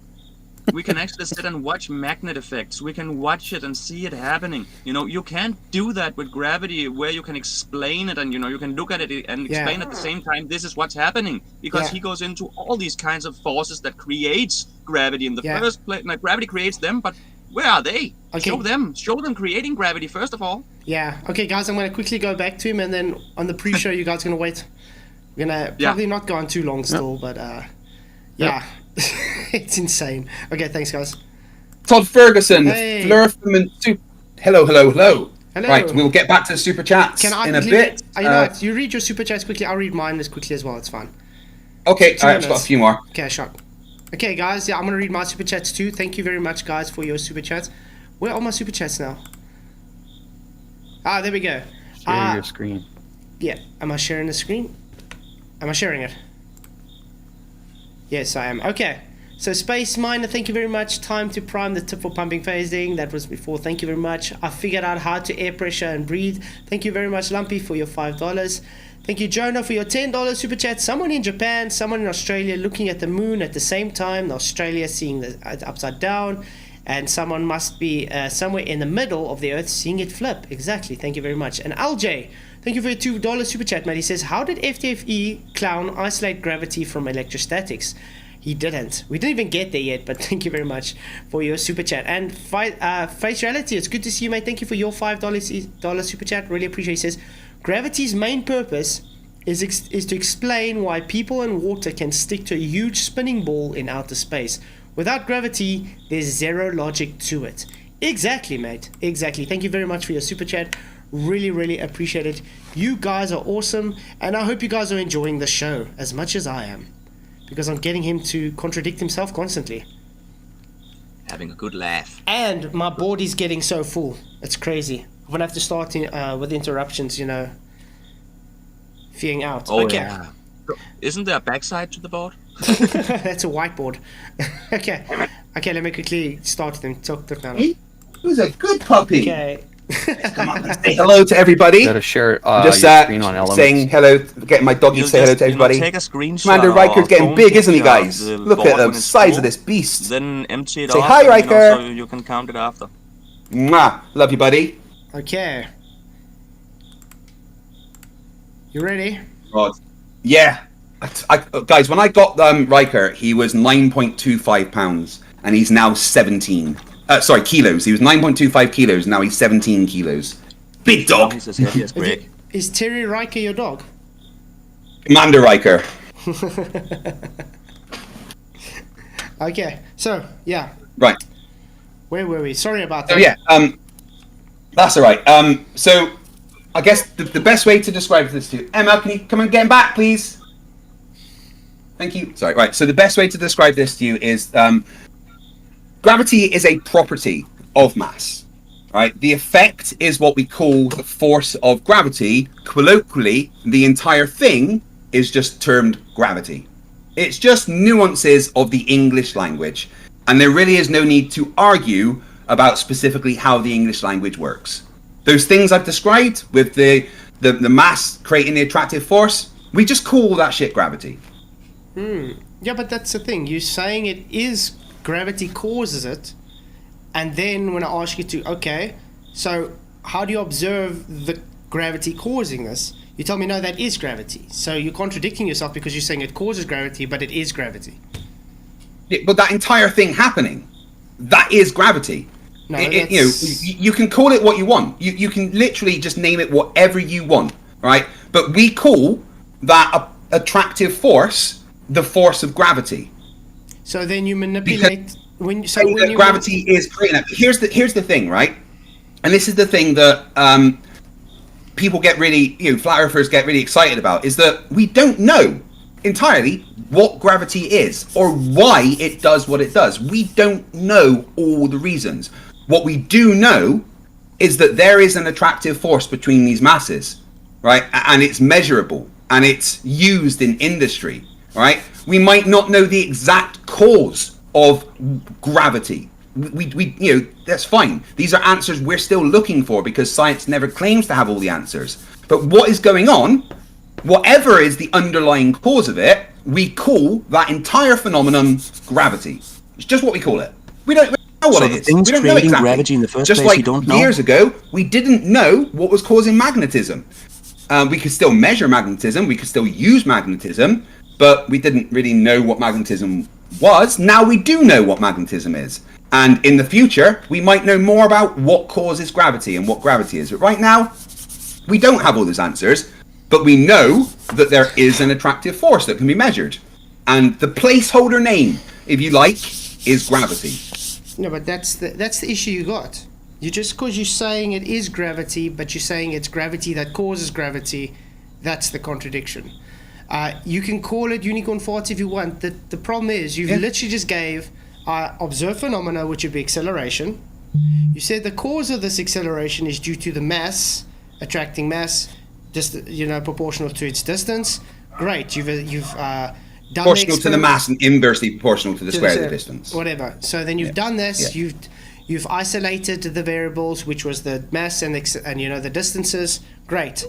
Now when I tell you, okay, great. So now you have proven you've proven this is the cause for the accelerating mass. Great. Now I say, okay, what's the cause of that acceleration? Because a force is what is required for that acceleration. Now you're saying that force is gravity, or you're saying it's created by gravity, yeah. Or you're saying gravity causes that force. So that means if it's causing that force, how is gravity causing that force? I just told you we don't know. So then you can't claim it to be gravity or scientific. Well, so we couldn't. So what you're saying is we couldn't claim magnetism to be magnetism before we knew what magnetism was. The magnetism is observable. Gravity is not observable. So is gravity. The effects of magnetism are observable. But so years ago when we found out these two shiny metal rocks seem to stick to each other, but we didn't know why. We didn't know the cause of it. Did that stop those shiny metal rocks sticking to each other? No. Magnetism still existed when we had no idea what it was or what the cause of it was. Find me some gravity rocks. And that's what it is with gravity at the moment, right? No. We know that there is an attractive force, right? Sorry. And we don't know exactly what's causing it, but we're calling that phenomenon gravity. So then we are happy to say then the accelerometers, you're claiming gravity. You don't know what gravity is or how it causes it. We can say it's not gravity then. Well, no, just because... Why? Well, if you can find a replacement, if you can find something else, right, we don't know exactly what gravity... No one has ever claimed we know exactly what gravity is, right? We can go deeper into Einstein's understanding and of it appearing to be, space-time warping, but again, we still don't know what the underlying cause of all that going on is. We don't know. And that's not the point, right? The fact is, we can still measure it. We can still measure this thing. How? We can still see the effects. No. And the effects are measured so well that we created a method of navigating billion-dollar submarines using our understanding of that attractive force. Okay. Just because we don't know exactly what it is doesn't mean it doesn't exist. Remember, the claim is not that the attractive forces is gravity. The claim is gravity causes these masses to, causes the force for the attraction. So if you're claiming gravity is the cause for this, you have to have the mechanism observed for this to happen. You don't even Can you give me a citation that says we have to? Because science... No, it isn't. Science doesn't ever claim to... What's the first step of the first step of what? Of the scientific method? Well, of which version of the scientific method? There's one method. It's a singular method. No, it's not. There's many versions of the Observe scientific natural method. phenomena, correct? That's the first step of a scientific method. Of the basic version of the scientific method you learn at high school, yes, that is the first part, yeah. Observe something. Of the method. No, again, there's more than one scientific method, just so you know. Method is singular, not plural. Now, yeah, again... I don't know if you weren't aware of this, but there is more than one method there is more than one scientific method. I mean, No. the scientific method gets altered and changed for different industries, different aspects of science. It can. There isn't just one version of the scientific method. The basic version that we learn in high school is kind of a guide, but that is just a guide, and there's many more steps and versions of the scientific method depending on the industry. Okay. Maybe you weren't aware of that, but now you are. Okay, I'm gonna tell you this. There's one No, you're method. not. The versions of the same method doesn't make it many methods. There's a difference between plural and there's a difference between singular and plural. There is different versions of the scientific methods. They are different scientific methods depending on the industry. It's a singular method. Now, but there isn't just a singular method in the science. The scientific method has all the steps. Now you get people that leave out steps on that method. I didn't leave out any steps, though. Creating a version of that method. It's still a singular method. They're just leaving out steps. No. There's different versions. There is different scientific methods depending on the industry. I didn't know. You obviously weren't aware of that, but now you are aware of that. You've learned something today. Please bring me up the different methods, please. Well, it depends on the industry of science. No, come. He better You show made a us. claim. Bring me the sources of the No, different scientific methods. it's not a claim. I'm just telling you something, That's a and claim. now you know it. Yeah, No. Again, it's not a claim. It just is how it is. No, In just- industry and in science in general, there is more than one version of the scientific False. method. I get it. You weren't aware of that before, but now you are. It's fine. It's a singular So method. anyway, It's to a what this singular- conversation it's is a- about, and that's it's a- about gravity gradient navigation of submarines. It's a singular method that is. Well, the basic version you learn in high school is, yeah. No, there's one method. You know, There's no- some of us went past high school. Yeah, okay. Now, the singular method has versions of that method. It's still the Well, same then that would be method. different methods, wouldn't it? No, it's still the same method. Why do you always take the debates down to, semantic talks? It doesn't really It's matter. not There's different versions of the scientific method. So there's not just the observe, hypothesize, predict, experiment, analyze. That is not it. There is way more than that to science and the scientific method in general. So you saying you can do science without observing natural phenomena? I never said that, but I said there are different versions of the scientific method. Why do you like putting words in my mouth? You just said 2 minutes ago when I said, what is the science, if we don't observe gravity, how can we do it? And you said, no, you don't need to observe it. So you're contradicting yourself once No, I again. didn't. I didn't say that. This I is didn't say you live, don't have to Craig, it's observe anything. recorded. So, Yeah, I know, and I didn't say you don't have to observe anything for science. I've always said that the first step would be an observation. Great, so where did we observe gravity then, please? We observe the effects of gravity, No, you claiming... just like we can observe the effects of magnetism. You claiming gravity is the cause of the force that causes that acceleration. So, Yeah.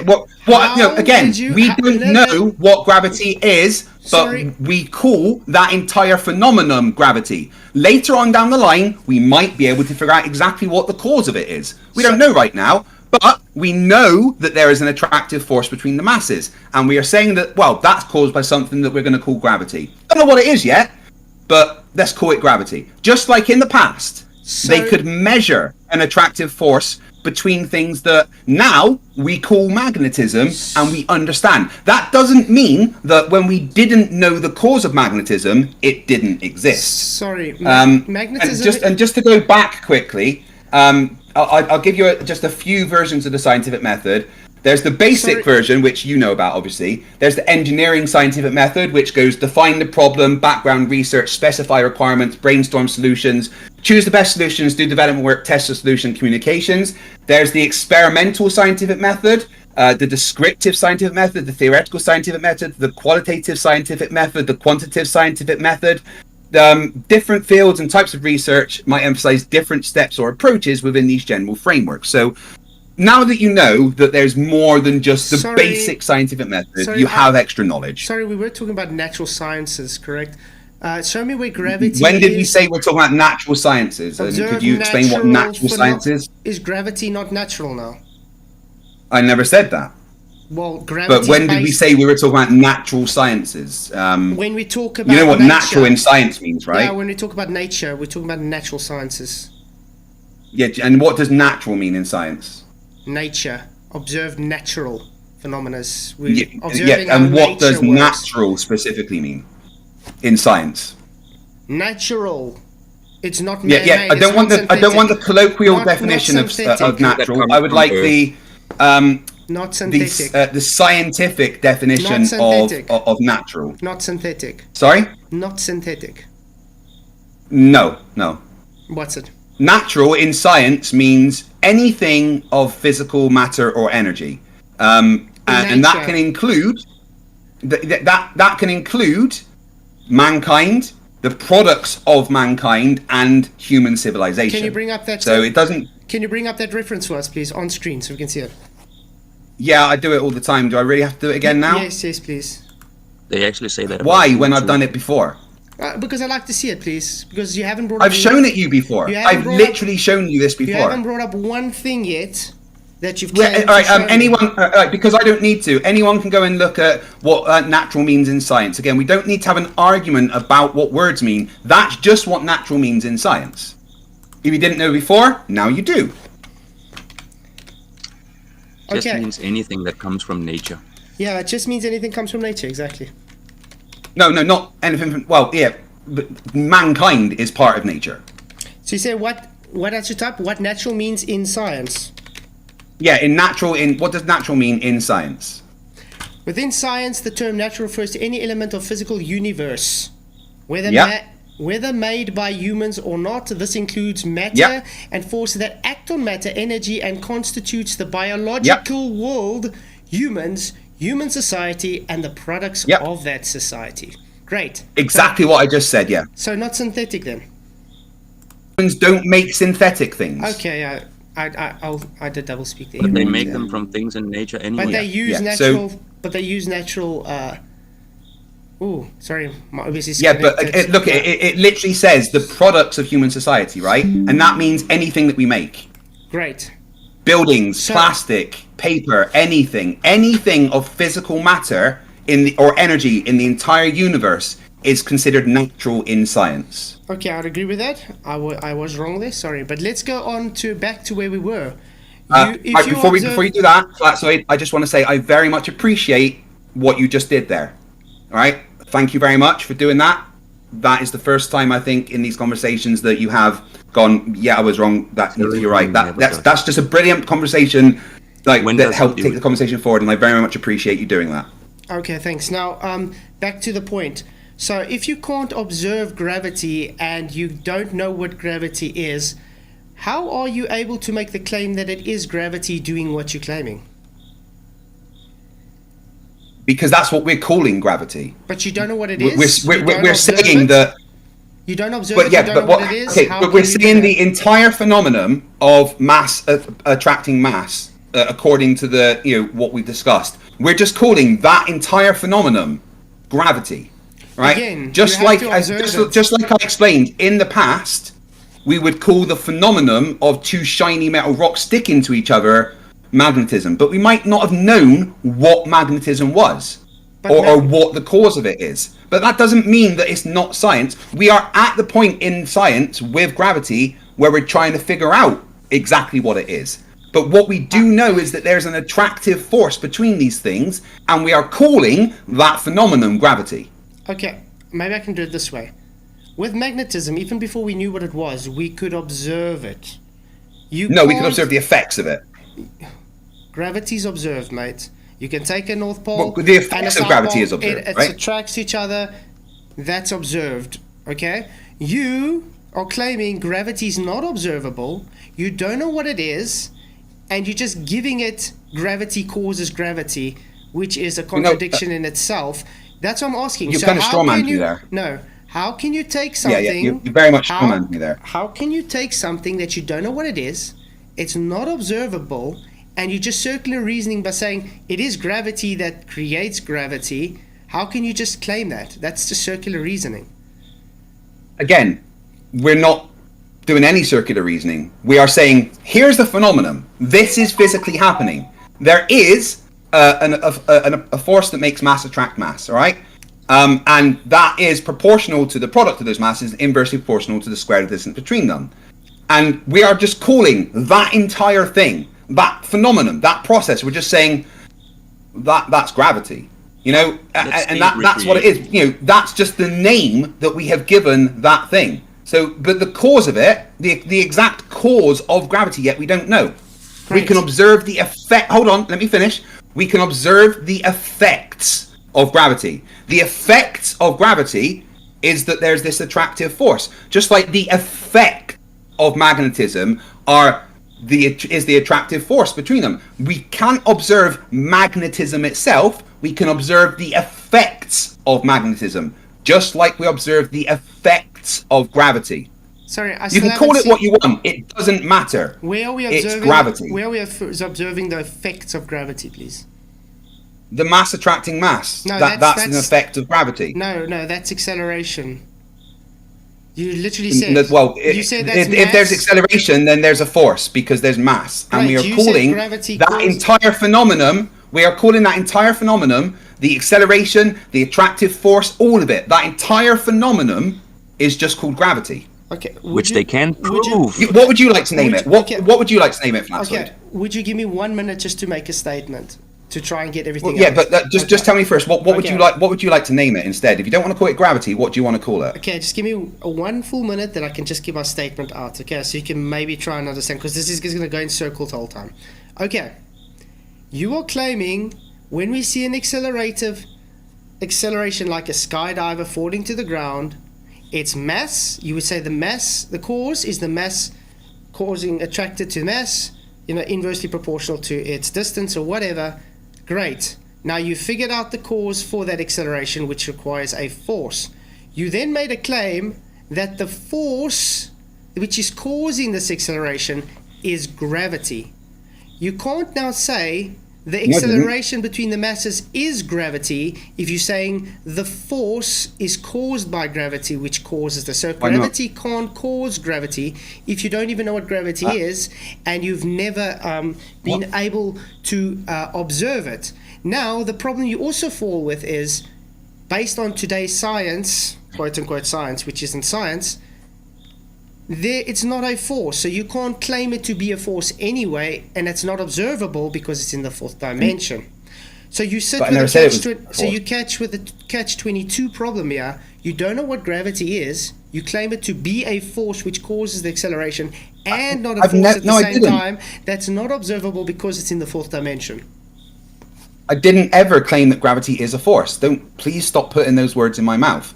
Gravity causes the acceleration. Is whatever is causing gravity. Gravity is the thing that is causing the acceleration. Gravity is an umbrella term like magnetism. Thank you, Rumpus. Just as there is the force of magnetism, there is a force of gravity. Gravity also has acceleration due to gravity and bending of space-time. These are all terms related to the phenomenon that we refer to as gravity. Gravity, again, is just an umbrella term for all of this stuff going on. You can call it whatever you like, but we call it gravity, and we have predictions as to what we think gravity should do, and it matches those predictions. We don't know why it happens. We don't know why mass appears to attract mass, or warp space-time, creating acceleration, apparently have this attractive force. We don't know. We're working on that shit. But it doesn't mean we can't measure and experiment with it. So not gravity then? Yeah, well, we call it, you can call it whatever you like, but we call it gravity.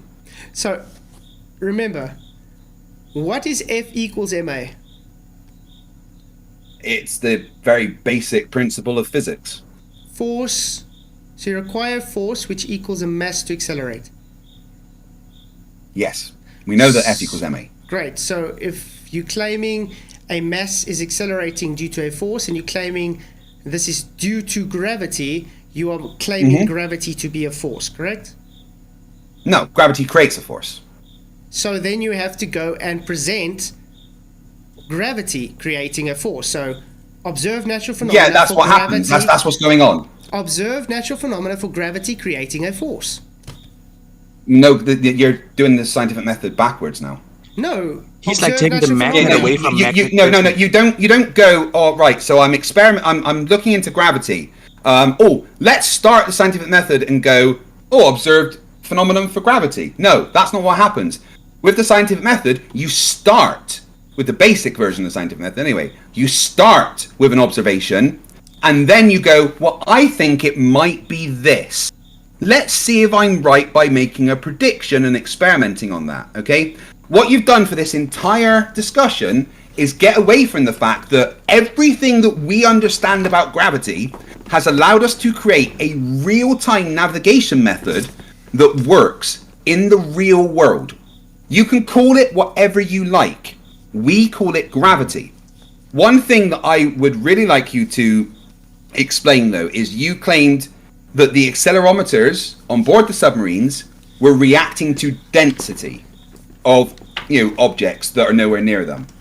Can you please explain the mechanism that would cause that to happen? Reversal of burden of proof doesn't work on me. No. That was your claim. No. You claimed that it was density. No. Your claim is that it's density making it happen. No. The claim is that it's. Did you not claim that? Sorry. The claim is it's the gravity that's causing the accelerometers to show. Yeah, and we've done that. Yeah, but your claim was that it's density. Sorry, you haven't. Did you or did you not claim that it was density causing those accelerometers to move? No, I said that's what you said on the reference. You claiming gravity. No, it didn't. The reference didn't say that the accelerometers moved to density. Okay, No, it didn't. so I'm going to say again. I'm going to say again. You just said you don't know what gravity is. You've never observed. Yeah, no one knows what gravity is. Never observed gravity, yet you can say what gravity does. And yes, because we can observe the effects of it. Yeah. No, you can't. Gravity is not a force. Well, we can. Acceleration requires a force. No, gravity creates a force. Stop strawmanning me. So then you have to tell us how gravity creates a force if gravity is not a force. We don't know yet. We're working on that. Then you can't claim it does. Well, we call that attractive force gravity. You can't claim it does. I can claim Superman built my house just because I said Superman built my house. Have you got any measurements of that? No, you don't have measurements of that. We have measurements of the attractive force that's created between things, and we just say that the thing that's creating that is gravity. Don't know what gravity is yet. We're still working on that.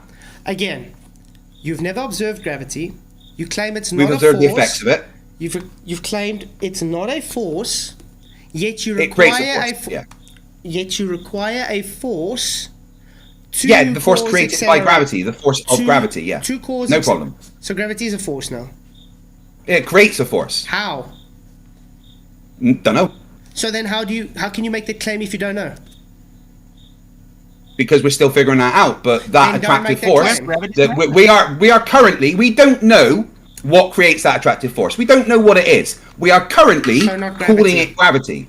We might come up with a better name in the future, right? In the future, gravity might not be part of the discussion because we figure out it's something else. But right now, using science, we say that, we think that this is gravity and we think that gravity does this. But science doesn't ever have all the answers. We don't know everything and we never will know everything because science never claims to be complete. Right now, we are calling it gravity. I forgive you. You don't need to keep saying sorry. I absolutely forgive you. Right now, we are calling it gravity. We don't know what causes gravity, but we know that there is an attractive force between. That is science. Science never says that we have to have all the answers. Sorry, science requires a IV and DV, and a effect. IV and DV is no problem. Attractive force would be DV, and IV would be the distance and mass. There's no problem. No, sorry. You said a thing accelerating would be the DV. The cause for this acceleration. No, I didn't. Yes, if a skydiver is falling. That's accelerating. That's the DV. That's the DV. That's the effect. No, I said the attractive force would be the DV. The attractive force is not the DV. You said the guy falling, the acceleration. Yeah, no, I didn't. I never said that the guy falling was the DV. That's something that you've said. I've always said that the attractive force between masses, i.e. the attractive force between the skydiver and the Earth, is the DV. No, acceleration, correct? So an acceleration is the DV then. Is the guy No, falling? the attractive force between the Earth and the guy is the DV. No, that's acceleration. No. Does the guy accelerate when There, he jumps out there of the is plane? acceleration. There is acceleration, but the dependent variable is the attractive force between the person and the Earth. Okay. And this attractive force is dependent on the product of the mass of the person and the Earth, and is inversely proportional to how far away the person from the Earth is. So as the person gets closer to the Earth, the attractive force actually increases. Okay, now I'm confused. So I know you are. It's no worries. Yeah, but there's all the contradictions. So all No contradictions. Just because you don't understand it doesn't make it a contradiction. Okay, again, so let's make this straight. So when a guy jumps out of the airplane, Yeah. are you observing him to accelerate? Or are Yeah, you he would just- definitely accelerate. So the observation, the DV is acceleration. You could have DV as acceleration, but I like to use the attractive force as the DV. Sorry, you're not observing attractive force, you're observing acceleration, correct? That's nothing to do with you don't have an IV and a DV in your observation. Yes, you do. IV is the No, cause you for have the that in your observ- hypothesis, not in your. When You don't have an IV and a DV in an observation, Flatzoid. Show me. Wow. Sorry. If I look at the skydiver falling, I observe him falling. Okay. No, you observe him There's accelerating. IV and DV in what I'm observing. I go and make a hypothesis. Right, okay, that's a lovely claim. How about you show me the citation that says there has to be an listen. IV and a DV in an Dude, observation? Don't Go on then. Don't misrepresent me. So what you do? That's with what you just said. I'm not. You you literally talking just me said again? the words that the observation Listen. needs an IV and a Listen. DV. Listen. You just said that. Listen, when I observe something, I have to go and see, okay, I see a guy falling. Okay? The IV and DV is there. I have not worked out what the IV and DV is yet, but I'm observing it. My You don't DV have an IV and a DV in your observation. That comes in a hypothesis and an experiment. Listen to my words. I see I a listened guy- to your words and you're talking you- nonsense. if you There can- is no IV and if you DV can in an If you observation. can stop talking for more than 2 seconds, then I can maybe get my statement out. Dude, you've interrupted me way more than I've interrupted you today. Have you seen my board? Oh wait, you can't see. Yeah, I know. It's quite My funny God, because those I've been are making my tens. own thing down Those here, are tens. and you've interrupted me way more than I've interrupted you. Okay, so again, Like, how when- many times have you gone, sorry, whilst I'm trying to talk? when we go again and a guy is falling, let's say a skydiver jumping out of an Accelerating. airplane, okay? Yeah. He's jumping out, he's falling. Now, you can It's observe this. accelerating, yeah. You can observe this as he's accelerating or he's falling. You are choosing now what. Well, no, you can only observe accelerating. I don't. Falling would Falling. indicate he's going at the same rate, which would only happen when he reaches terminal velocity. Ever heard of a straw man before? Anyway, That, can say- in what way is that strong? is he floating or falling? The don't think you know what the straw means. skydiver. Is the guy floating or is he falling when he's jumping out the plane? He's accelerating towards the ground until he reaches terminal velocity. Would that be falling, Craig?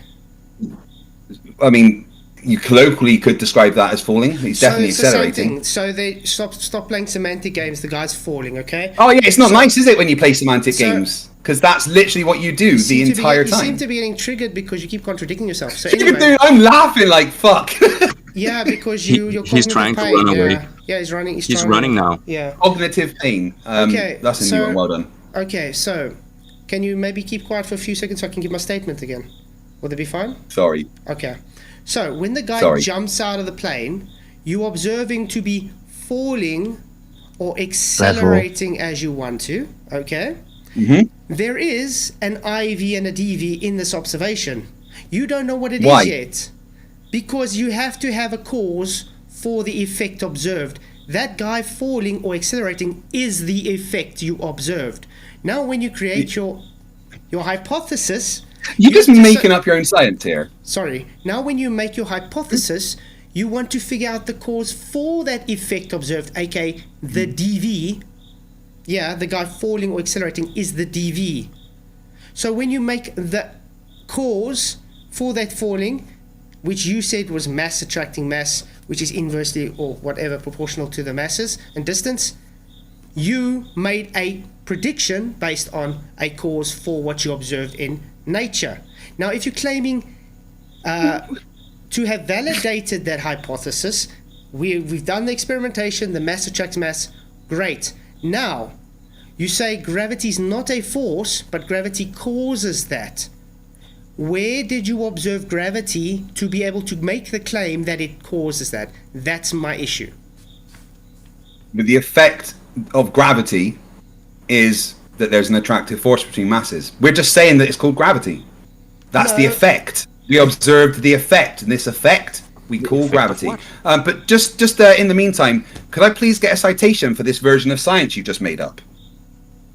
I don't need to give a citation. That's what you see in reality. Do you see the guy falling? I'm not asking about reality. You've just claimed that is the scientific method, that you have to have an IV and a DV in your observation. No. You said in your observation. Don't change what you said now. Why are you misrepresenting me? Not misrepresenting. You specifically said that there's an IV and a DV in your observation. There is. Could I please see a citation that says that there's an IV and a DV in your observation? Craig, how would the guy be accelerating if there was no IV? His acceleration is the DV. Could I please see a citation that says that there has to be an IV or a DV in an observation? Dude, listen to what I'm saying. I've listened, and I would just like you to back up what you said. You're really starting to piss me off now. You're being rude. If you see... Be rude to him. How am I being rude? If you see an observation, there was a cause for that observation. In other words, there is an IV, aka a cause, for the observed phenomena you observe, aka a DV. So you don't know what that IV is, but you know what the DV is because you're observing it. I see the guy accelerating, so therefore I go to the drawing board, I create a hypothesis and say, what caused this guy to accelerate? Yeah, now I'm scientifically literate.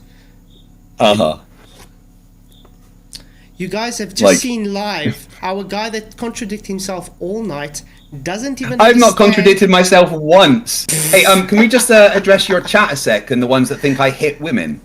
Ooh, go ahead. Well, I'm not sure how I hit women, really.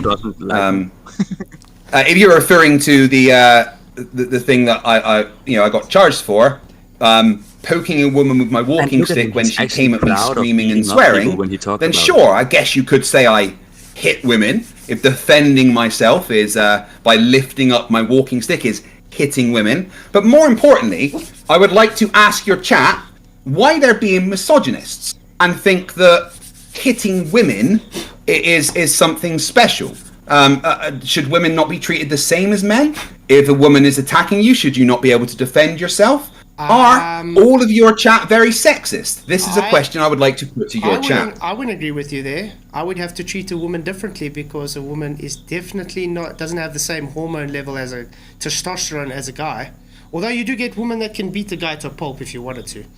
So what you're saying is if there's a woman attacking you, you shouldn't defend yourself. There's a difference between defending yourself and using a weapon to harm them. And I didn't use a weapon to harm them. I lifted up my walking stick and poked her away. I'm not saying you did. This is just. So let me ask you, Flatzoid. So a woman cuts you up at a roundabout as you drive in, and you both get out of the car at a gas station, right?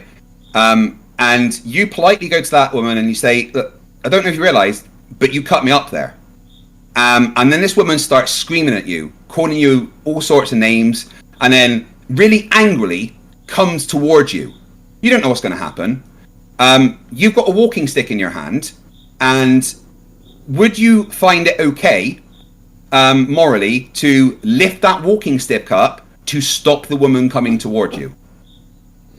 Well, I have never been in that experience, but I mean, if she was very provocable and you had to just lift it up, as you say, just to stop her from actually getting to you, I don't know. I was never in that situation, but I don't really get out of cars to stop people, just to be honest.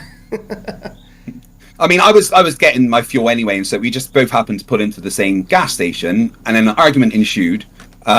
She came towards me screaming and stuff, and I lifted up my walking stick and technically poked her, which was classed as assault.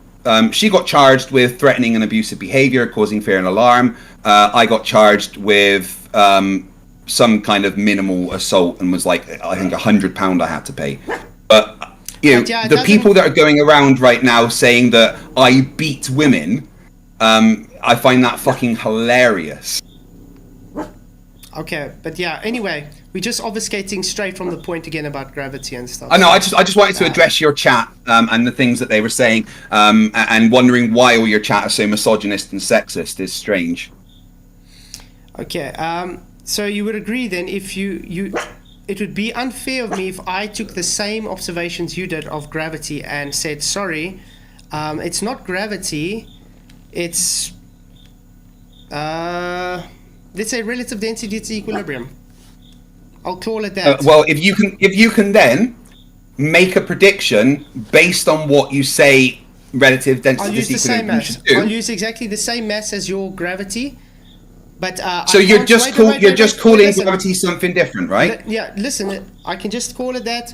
I haven't observed it whatsoever. I don't know what it is. I can't tell you what it is. I'm just going to make maths and say all my circular reasoning means it's real. Correct? Would that be fair? Right. If you had all of the maths and everything that matches what is going on in reality, right? If you want, you can call it relative density disequilibrium, all right? But as you're using all the same maths and everything that we would use for gravity, it's just calling the same thing by a different name. It doesn't matter what you call it. Let's call it Harold, okay? Let's say that Harold is the cause of the attractive force between these masses, all right? Harold is the thing that's causing it. How is Harold causing it? I don't fucking know. I have no idea. But I can see it's happening, and I'm saying that Harold's causing it. Great. But in the future, I might find out actually that it's Vanessa causing it, and Vanessa was just influencing Harold in a certain way, and Harold was just part of what was going on, right? But it was actually Vanessa that was the deep cause of it. But then I might find out later on that it was actually Vanessa's mum that was forcing Vanessa to tell Harold to do something. You know, we don't know. Great. And we will find out more in the future. Great. I'm sure. Great. So then you have to take this with a logical standpoint. How do you have the right to make a claim that it is gravity that's doing anything if you, first of all, can't observe it, you don't know what it is, you don't know how it works, anything, you've just made math to appease your circular reasoning of your faith in that. Don't you think that's a bit unfair? No, there's no circular reasoning. What we do is we observe something happening. There is something happening. Observe it. Hold on. Yeah, I have absolutely observed something. I observe an attraction between things. I observe things accelerating towards the ground. These are observations that I make. Which is not gravity. Well, you just said again, that's my observation, is that happened. My hypothesis is that that's being caused by something called gravity, or Harold, if you want. Great. And Harold causes an attraction between masses that is, as I've explained. But that's just what we're calling it. Again, we don't know exactly what it is. We're just saying that is the cause of what's going on. We don't know what it is. That will be later on. But we know there is something going on. There is an attractive force between masses that is measurable. And we are just calling that the force of gravity. It might be something else in the future. We don't know. Great. Because science is a progress. Great. So if you're claiming it to be a force, and gravity based on current science, quote unquote, is not a force, you then have to throw away your whole argument that it is F equals ma. Thank you very much. But I never claimed gravity is a force. Gravity creates a force. So then it has to be a force. You would agree you require... No, it doesn't. Is an engine a force? But they can't prove the force. That's a total non sequitur. No. It isn't. Right. Is an engine a force? Yes or no? An engine required to move requires a force. Yes. No. Is an engine a force? Yes or no? A non sequitur. An engine to function. No, it's not a non sequitur. Come on, just work with me here 1 second. Is an engine a force? Yes or no? No, because it's a non sequitur. Well, okay. And does an engine create a force? Yes or no? No. An engine doesn't create a force? No. Are you sure? Yes, the mechanics behind the engine function creates the force, mate. The engine Yeah, that is itself, the engine. The engine is the thing that is creating that force. Sorry. The pistons within the engine reacting to the fuel when they're moving. That is the engine. So I have to input a force to create more forces, correct? To have a chain reaction. The engine is just the thing as a whole. The engine doesn't create a force, Craig. The engine definitely creates a force. Oh, really? So where's Okay. gravity's engine? Show me an engine creating Is a force, there please. not tiny explosions inside of an engine? Inside engine, so it's not the engine causing it. Yeah, the Combustion. engine, that method, that thing going on, that is the engine. No, The no, engine no. working creates that force. Oh my fucking god. Okay, so combustion is an engine now. Is that what you're telling me? Nope. An engine creates combustion, which creates a force. No, fuel. Are you and telling me air an engine doesn't create combustion by compressing the fuel and adding a spark? Fuel and air mixture creates the combustion in a cylinder inside the engine. Let's take a hole. Let's you've make missed a hole. some. I mean, Let's make a hole in the cylinder. Will the engine function, Craig? not as well. Okay, let's add no fuel. Will the engine function, Craig? Not as well. No, it won't function. There won't be any force. The engine, once you put the fuel in there, the engine creates the force. I said no fuel. Or how about no spark? The engine is still the thing that makes the force. Or how about because no you put all the things into the engine, and then the engine works and creates the force. If the engine wasn't working, there would be no force in the car. Sorry, do you understand the engine is a whole bunch of different components together to make it work? Yes, and the engine working creates a force. Now you can go deeper than that. You can go deeper and you can go, well, force, you can go deeper than that. You can go deeper than that. You can go, right. So why is the engine creating a force?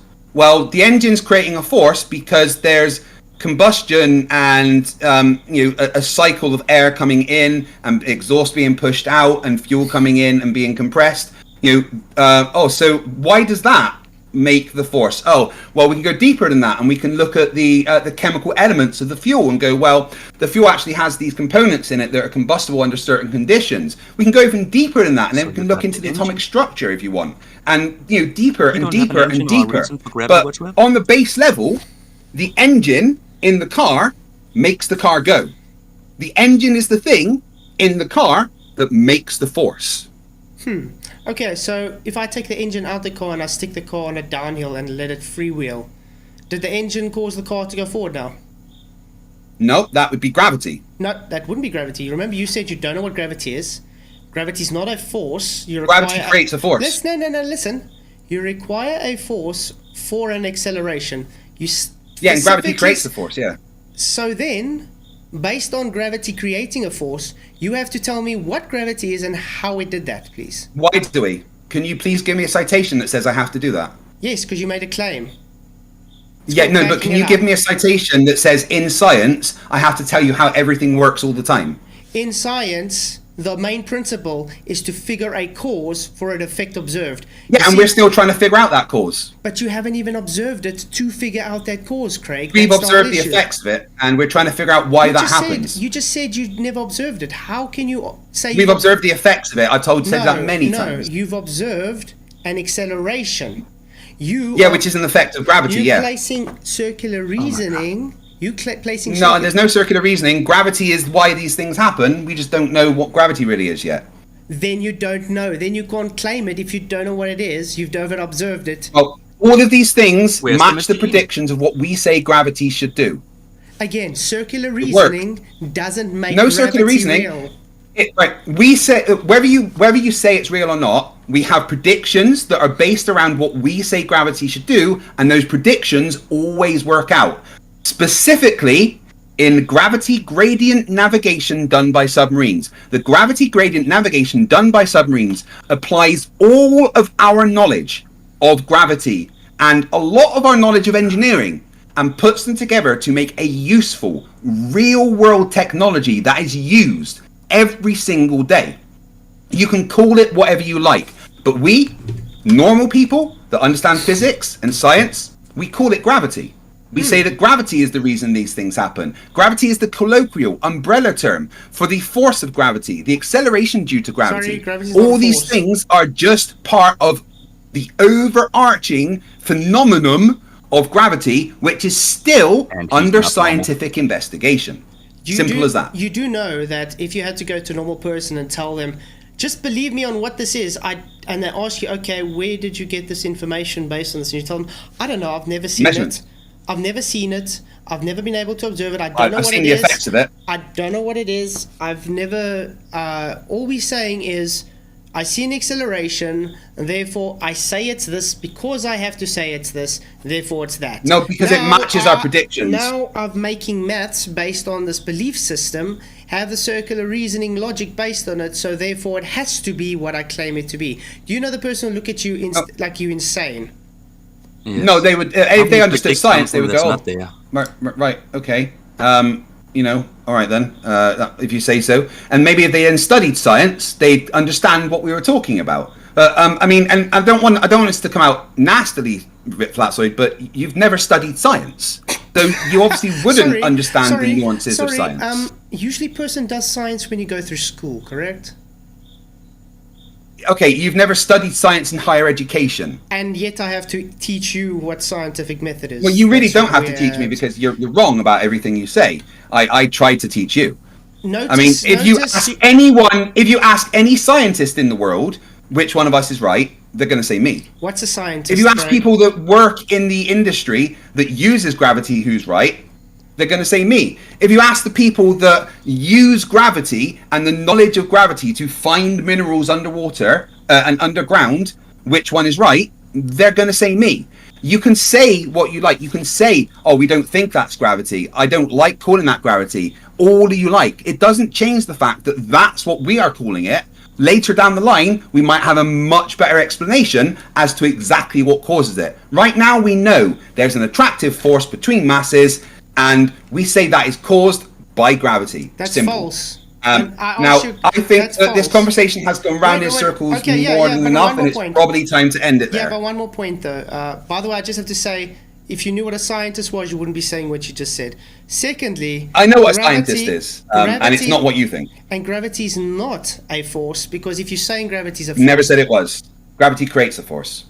Again, according to Einstein, there is no force. It's only a mathematical construct observed in the fourth dimension. No, Einstein never said it's only a mathematical construct, and according to what Einstein said gravity creates a force. Nope, it didn't. Oh yeah, no. If you take everything that Einstein actually said and did the maths, you find out that gravity creates a force. No. Because we absolutely know 100% that Einstein's tensor equations around gravity break down to Newton's law of universal gravitational attraction under local conditions, showing that they're exactly the same thing. Sorry. But anyway, Flatzoid, I want to say thank you for allowing me on. I really do appreciate it. Running like a I'd little love to girl. continue this another time, but it's like 11 o'clock and I have to go to the gym in the morning, okay? Okay, thank you very much. Yeah. No worries. did This enjoy was it. actually not for us, not a bad conversation. But I did enjoy it, thanks. Yeah, me too. And to all of the guys on your side that are calling me a woman beater, blah, blah, blah, blah, blah.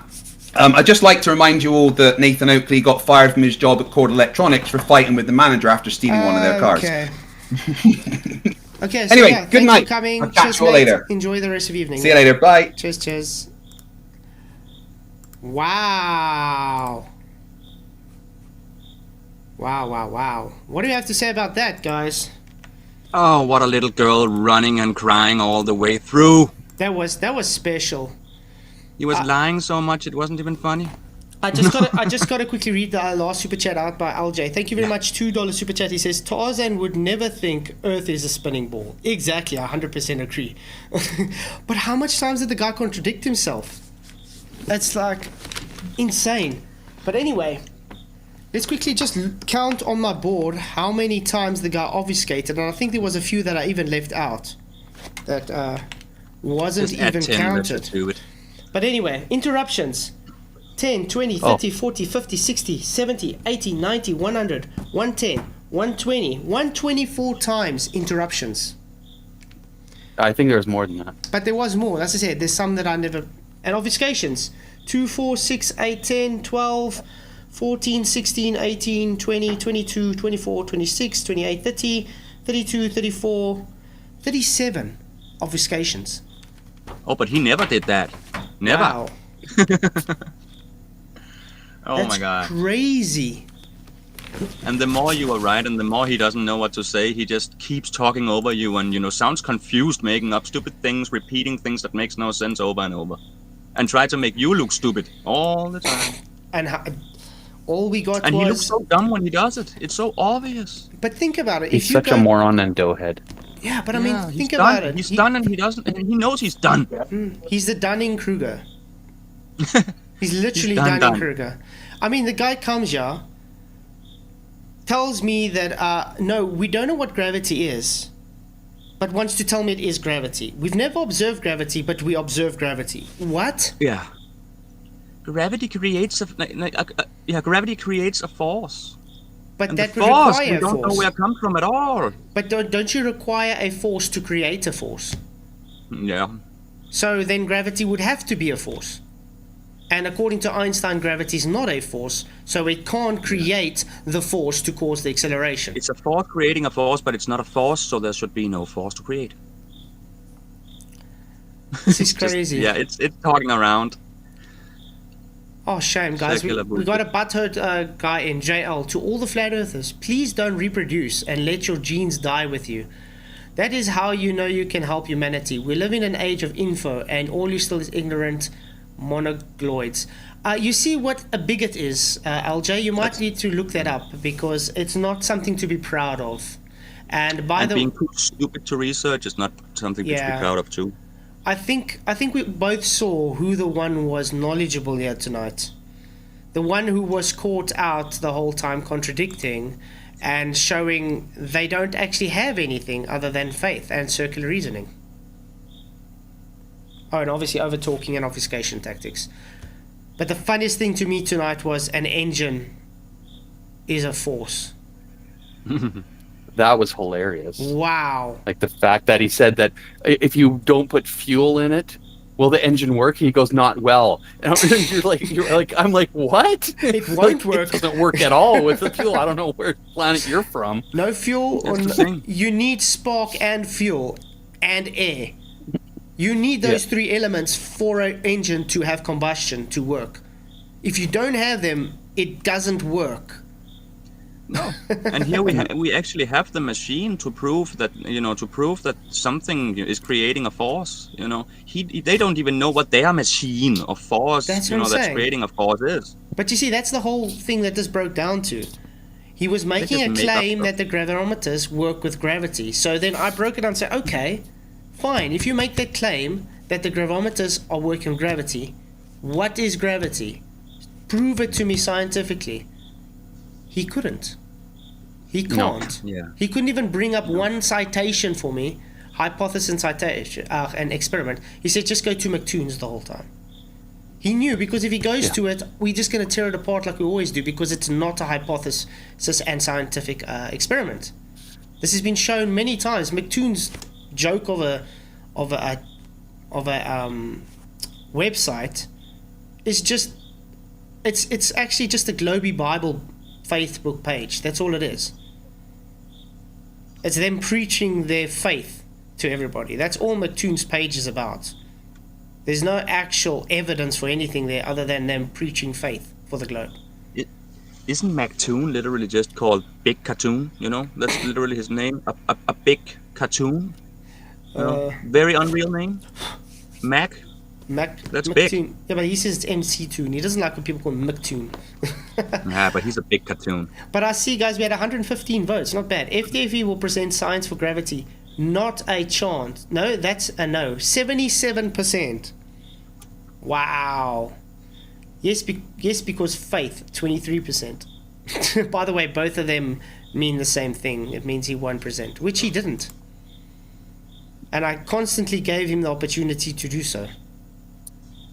Or is he microphone controller tune? So yeah, FTFE might want to contact all manufacturers and get his Nobel Prize for saying an engine is a force. You don't need fuel for it to run. It will work, just not very well. It's crazy. So yeah, let's just break it down. What is gravity? Put that on a t-shirt.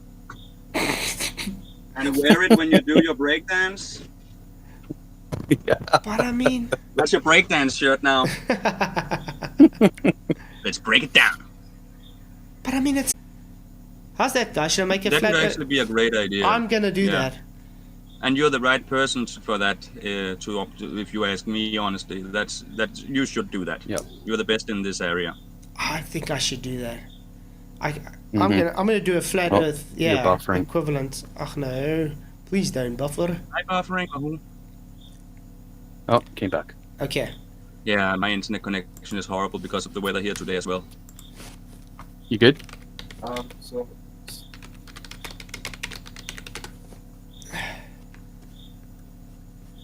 First part of science. What? First part of scientific.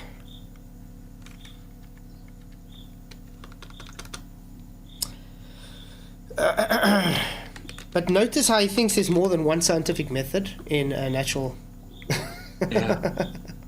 He just makes up ridiculous arguments. Yeah, so there we go. Ask a question. So this would be usually after observing something in nature. I see the guy falling, out of an airplane, falling. Actually, yeah, that's acceleration, falling, correct? And you're asking the question, why is this guy falling, correct? Then you would go and do your background research. So you would see, has anybody else tried to figure out why the guy's falling? But you would agree, when I see the guy falling, there would have to be a cause for what I just observed. So there's an IV and a DV. I just don't know what it is yet. I do know what the DV is because I saw the guy falling, the guy accelerating. That's when it comes to construct a hypothesis, where you put your IV for your DV. That's what he couldn't get. So, once you've put your IV for your DV, you go and test it with an experiment. You analyze the data and you carry on, and you can keep on doing systematic experimentation to make sure that is what it is. Correct? Because you either prove your null or you prove your hypothesis. As simple as that. You do prove something. They don't like that word prove, by the way. No. And science have no proof. You can't prove anything. No. One thing I can say, let's say if I take enough heat to boil water, no matter if I write other scientific hypotheses, it will always stand true. You will always require enough heat to boil water. Yeah. That will stand true, no matter if you find something else that also causes the same effect. And it doesn't have to be fire. Once the hypothesis is validated, it's proven, it stays validated. Just because you find some other effect that gives the same, other cause which can give the same effect, does not mean if I go tomorrow and now decide, ooh, I've got a new hypothesis and it gives the same effect, therefore, the previous day, if I stick a hot, a pot of boiling water on a stove, it's not going to boil anymore. It will still happen. Why? Because that was the cause. You just figured out another cause for the same effect. So yes, you do definitely prove something in science. The people that say you don't prove are just pseudoscientists. You know why this is? Because their globe is based on pseudoscience, because they keep on having to change their story because they can't prove anything in the first instance, because it keeps on being shown false. They don't understand the difference between circular reason and progression in science. But yeah, wow, it's 12:15. This was an awesome show. Yeah. I didn't like Craig though. Does anybody really like him? I doubt Not it. really. And I think the ones that does like him, they dislike themselves. That's why they need him to be their fake character, because they're too dumb and lazy to do any research whatsoever. So they just need someone to say, yeah, look, he's saying it, and they don't know what he's saying. That's all that's happening over there. Thank you, Dreamland Escape. Thank you for coming. Really appreciate you coming. Have a great day or evening further, wherever you are. And I just have to say again, everybody that came, thank you very much for all the support. I saw there was quite a few people in chat, so it was really, really awesome. I really appreciate you all. Please, if you haven't already, just hit that like button and share the show. Well, what did I say before this start of the show? If we get 500 likes on the video, I'll dance in a pink tutu for everybody. Oh, we only got 54. 55, not enough. Sorry, people. We're not on 500. I had my camera and my everything ready already.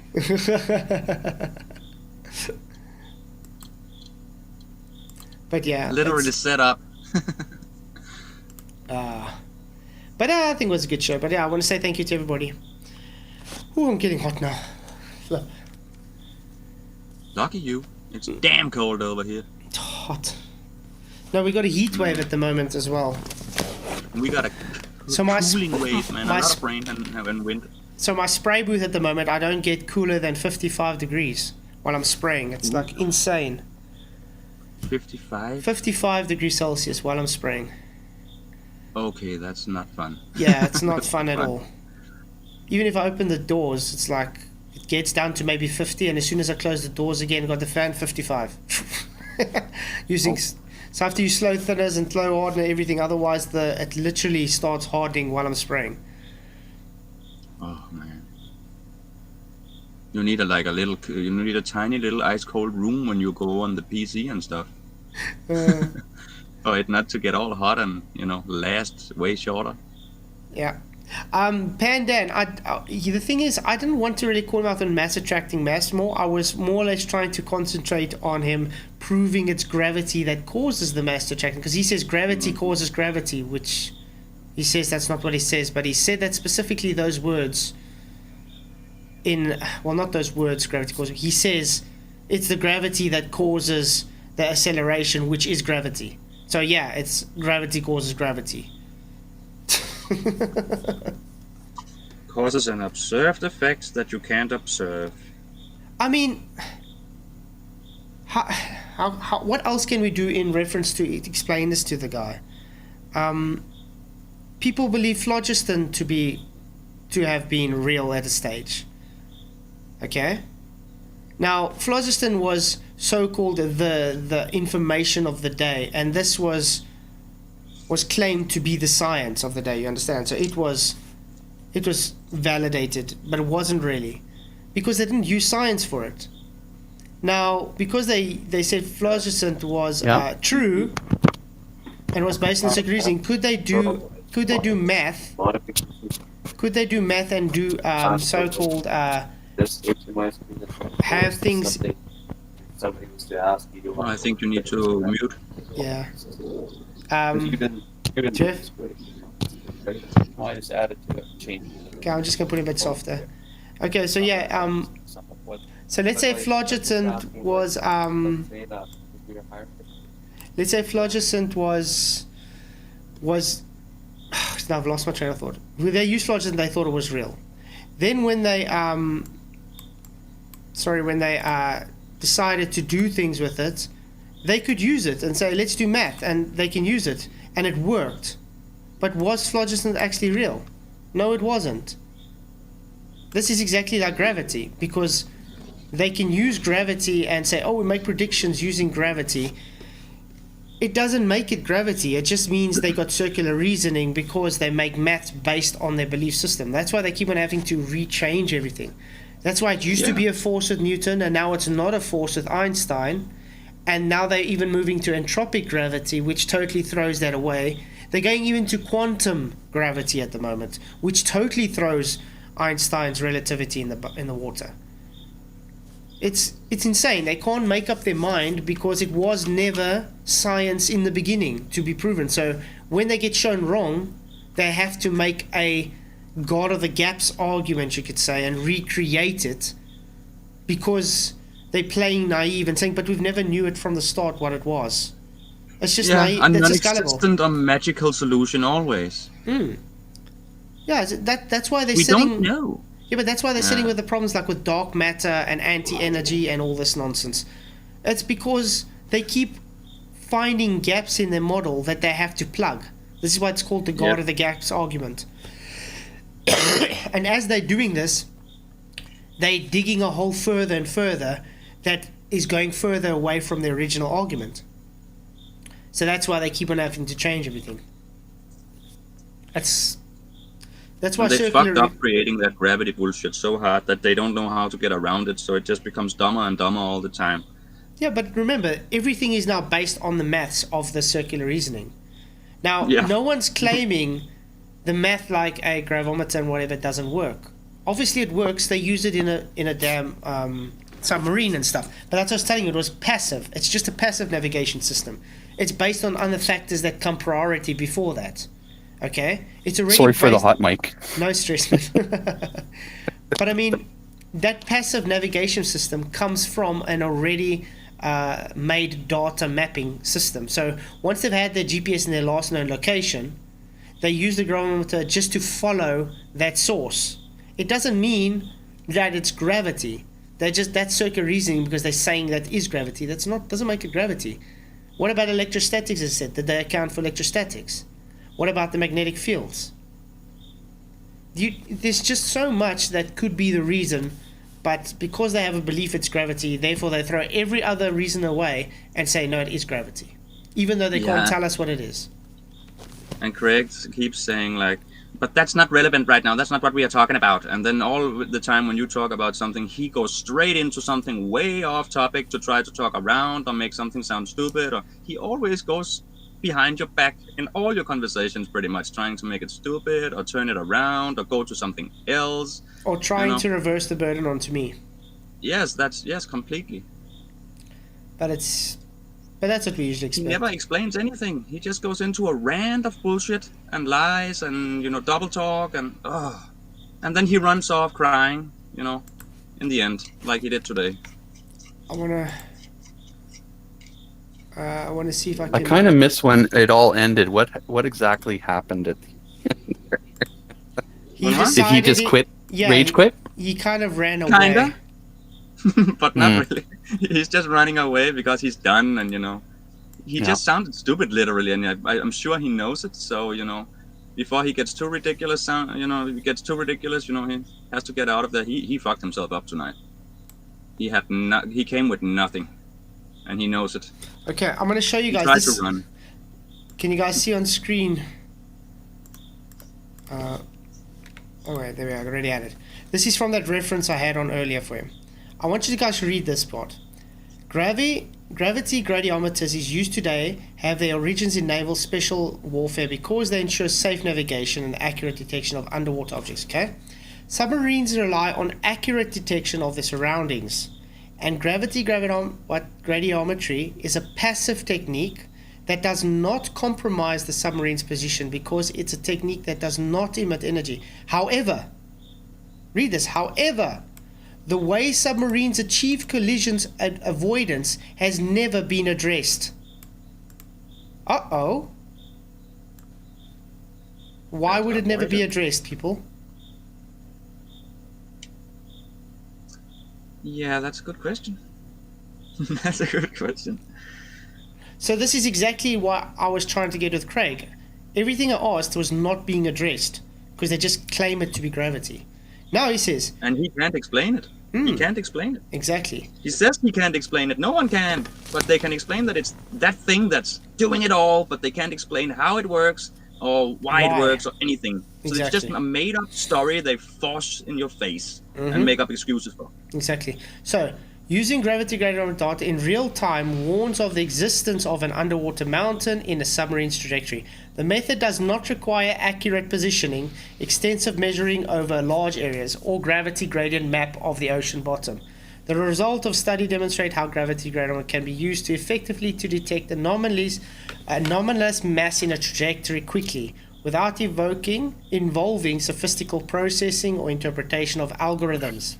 For many years, geophysicists have known the original use of the modern gravitometry technique without going into the details. Well, anyway, it just gives all the things. But this is actually quite interesting. That's actually something people should read into. Now, do I claim this doesn't exist? No, it exists. I mean, look, they got everything. The problem comes when you claim this is because of gravity. If you don't know what gravity is. Exactly. That's where the problem comes in. This whole paper is now built on gravity because their belief is about gravity.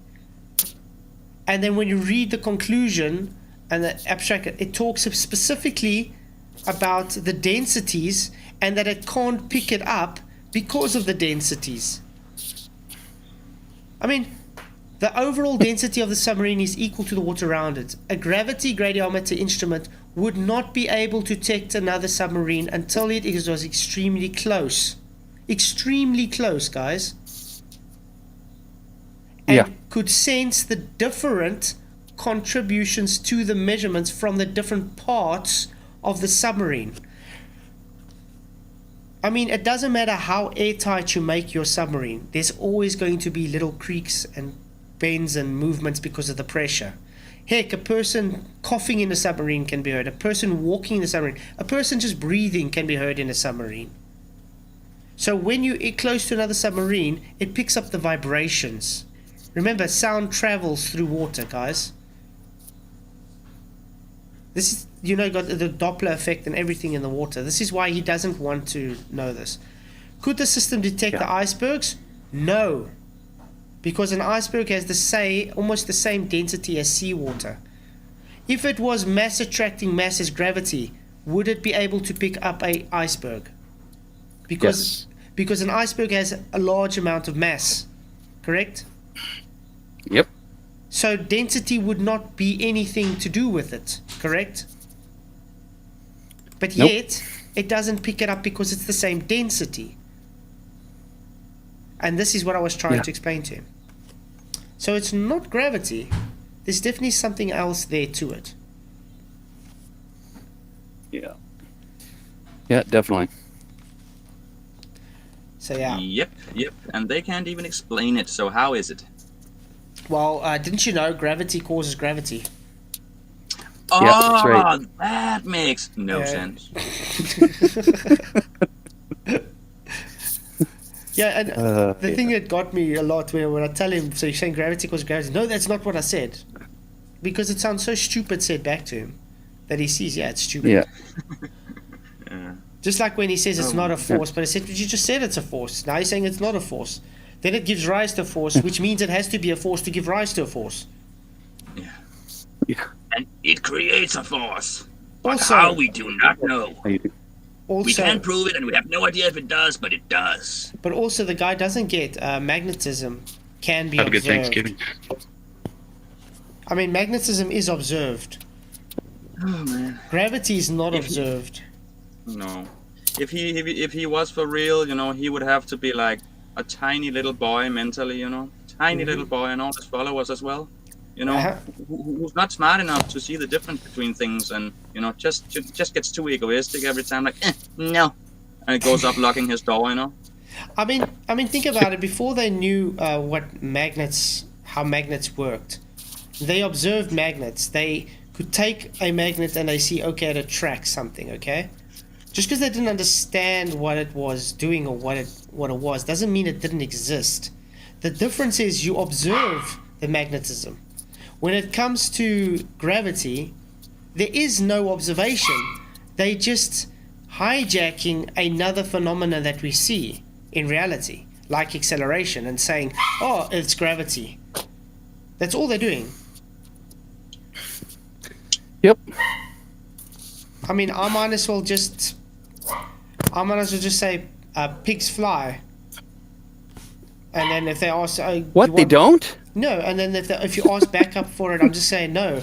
I don't need to give backup because I don't need to prove pigs fly. The maths works. If I say pigs fly, then I give an equation why pigs can fly. Now all of a sudden that means pigs can fly. No. Well, they can jump, and that is flying for a very short time. That must be their actual proof. Or I can use the orbital mechanic equation of pigs orbiting a planet and saying, you see, pigs are flying now. Does that mean pigs fly, or is that just me having math that's affirming the circular reasoning? Thank you for your $2 super chat, Face Reality. Really appreciate it. It says, gravity or no gravity? The Earth is flat and still. Exactly. God created a stationary, flat, horizontal plane. Thank you very much for your super chat. Really appreciate it, Face Reality. Now, where did I'm bleeding. What the hell? I got cuts and bruises all over myself. What have you been doing? I don't know. What were you doing in those 5 minutes you had to reset the show? I'm thinking of Carrie now. Remember the movie Carrie? Oh. Tip of the day. They'll never admit that gravity isn't real. It's only thing holding their model together. Yep. Exactly. Yeah. Without gravity, they don't have anything. I mean, I so badly wanted to move on to a more the next step on gravity, but he couldn't just get over that very simple threshold that gravity is not scientific, it's not observed, and it's just circular reasoning. If he just got past that, we could have moved on to the next step. And he can't, because everything he says relies on his lie, and the globe does, and he can't this guy, what do I say? He can't say that ain't real. You know, he has to push it. Exactly. Or his job is over. He loses his. You know, if you ask me, he's paid to do his shit. You know, I don't know. I can't prove that, but you know, it seems like it, and he would lose whatever he has left. You know, if he fucks up that way. He already fucked up hard tonight. You know, he should actually not do any debates with you because he really loses so hard from the start to the end, and he's literally crying all the way through. The problem is he's so Dunning-Kruger. He thinks somehow he's winning. I don't know what the hell's wrong with him, but and he tries to make it sound like and look like you are stupid in these childish ways, where he's just speaking nonsense anyway. But he tries to convince his followers that he's right and you're wrong. Because he knows half of them or most of them don't give a shit anyway. They just need him to be right. You see, the thing is, as soon as they hear my name, by default, they just automatically think, oh, no. You know what I mean? Yeah. But Taylor, thank you very much, Spuddy, for your £2 super chat. He says the effect is not the cause. Exactly. But that's the problem with these guys. They don't understand what's the difference between an IV and a DV. He doesn't understand. When you see an observation, you're observing the DV. So there's a cause that caused it. Automatically, there is a cause. Just because you haven't made the cause known yet in your hypothesis doesn't mean there's no cause there. You observed the thing happening, so there was a cause. Then he wants me to bring a citation that says that. Like, what the hell? He wouldn't give you any citations of anything. You can go get it yourself. Go look at the McToon's website. And McToon knows everything and has everything. He's the God Almighty of whatever. Do you guys want us to go to McToon's site quickly? No. Yeah. But why not? Why not?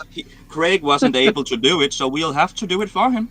McToon.net. Well, I'm going to probably do a site like this as well, the Flat Earth one. Let's just hope that McToon doesn't go, fucking up your show because you showed his stuff or some bullshit. my webpage is just going to be much more beautiful than this, though.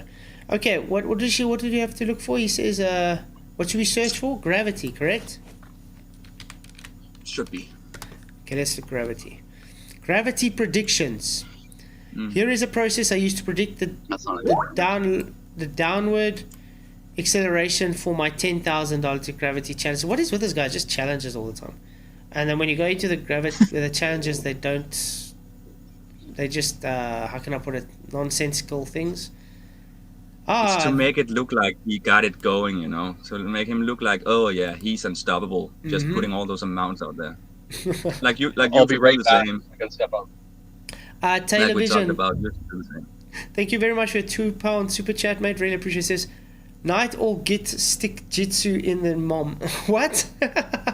Night or get stick jitsu in the mom. What? What? But thank you very much. Thank you for. Night or get stick jitsu in the mom. Oh, I don't know. It means something, but I'm too scared to. If I think I know what you're saying, to say it out loud. But thank you very much, Spuddy, for your super chat. Night or got stick jitsu in the mom. What? Oh, never mind. I know what he's saying. It's got to do with a woman he was poking with a stick. Stick jitsu. Stick jitsu. Thank you very much for your £2 super chat, Spuddy. Really appreciate it, mate. You rock. Okay, so gravity measurements. Okay, this should be what he's talking about, correct? And one mind, one spirit. No. It's Space Narnia. Not even Narnia is that ridiculous. Okay, so this list of some experiments confirming gravity. Ooh, experiments, guys. So this means there's an observed natural phenomena and then has an hypothesis, correct? Wow. That's This built is like quantum computer also, in the very layers. beautiful. Selected one, the full publications was available for you. Okay, the measurement of gravitational coupling between millimeter-sized masses. Tobias Westphal, blah, blah, blah, okay. Here's we show gravitational coupling between two gold spheres, one of 1 millimeter radius, thereby entering the regime of sub 100 milligram sources of gravity. Ooh, okay. Let's go in. Abstract. I don't want to I want to see the whole page, but now we have to look at the abstract. That's not nice. But anyway, gravity is the weaker of all known fundamental forces and possesses some of the most important open questions to modern physics. Okay, thank you very much for another £2 super chat from Spuddy. Really appreciate it. He says, stick jitsu in the morning. See you two in the morning, mate. Sleep well. Thank you very, very much for your super chats. Really appreciate it. You rock. So anyway, underlying concepts appear to be fundamentally disconnected from quantum theory. Testing gravity at all scales is therefore an important experimental endeavor. So far, these tests have mainly involved microscopic masses at the kilogram scale and beyond. Here we show gravitational coupling between two gold spheres of 1 millimeter radius, thereby entertaining the regime of sub 100 milligram sources of gravity. Periodic modulation of the position of the source mass allows us to perform a spatial mapping of the gravitational force. Oh my bloody word, that's not even science. I thought he said they have a hypothesis and scientific experimentation. Where? Okay, maybe the next one. Okay, oh, the YouTube page, okay. Maybe this guy has a hypothesis and experimentation. An experiment.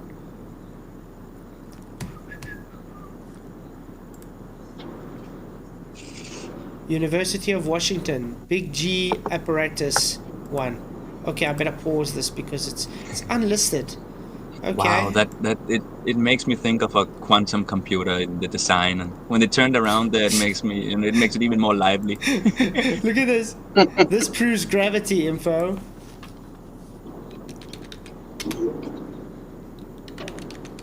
I'm gonna say haha. Can you please provide me the observed phenomena?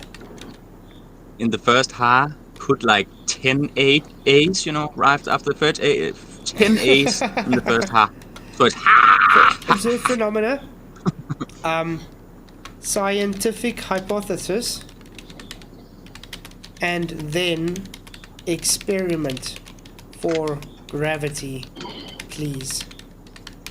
There we go. I think that makes sense. Ha. Okay. There you go. Next, measurements of the gravitational constant using two independent methods. Li Xingon Ziga 2, okay? Nature.com. Ooh, okay. Measurements of the gravitational constant using two independent methods. This should be good. Okay, so what's the abstract? The Newtonian gravitational constant G is one of the most fundamental constants of nature, but we still do not have an accurate value for it. Oh boy.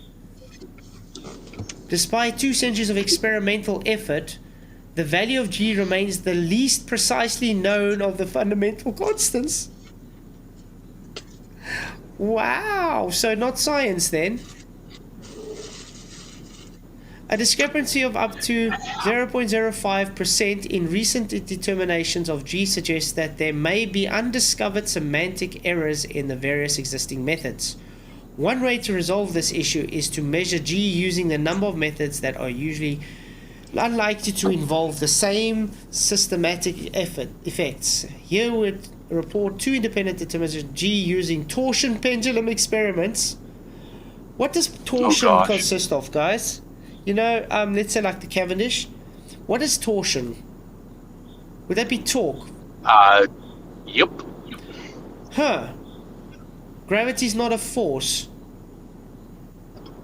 So how does it get torsion? How does it give torque to create the torsion twist? It can't. That's electromagnetic, right? With the time of swing method and the angular acceleration feedback method. So, sorry, this is also not science. You see why Craig didn't bring anything up? There's no hypothesis. There's not even a hypothesis. Isn't it like Tor for Taurus? Yeah, it's like a Taurus. Yeah, so it I think so. That's right in the face of with the name, you know. But I mean, I'm still looking for a hypothesis and experiment. Where's the hypothesis and experiment? We're seeing abstracts based on their circular reasoning, but no hypothesis.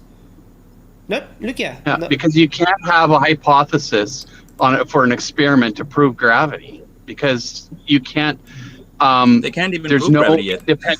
no, but you have no way to change the IV. Yeah, but they don't even know what it is. So how do you change And he it? said maybe someday they'll have a better name for it. That's the day when it's completely debunked and they try to give it another name and twist it a little. But I mean, think of it like this. Think of it like this. Their reasoning is, we've never observed it, we don't know what it does, we don't know how it does it, but it does this.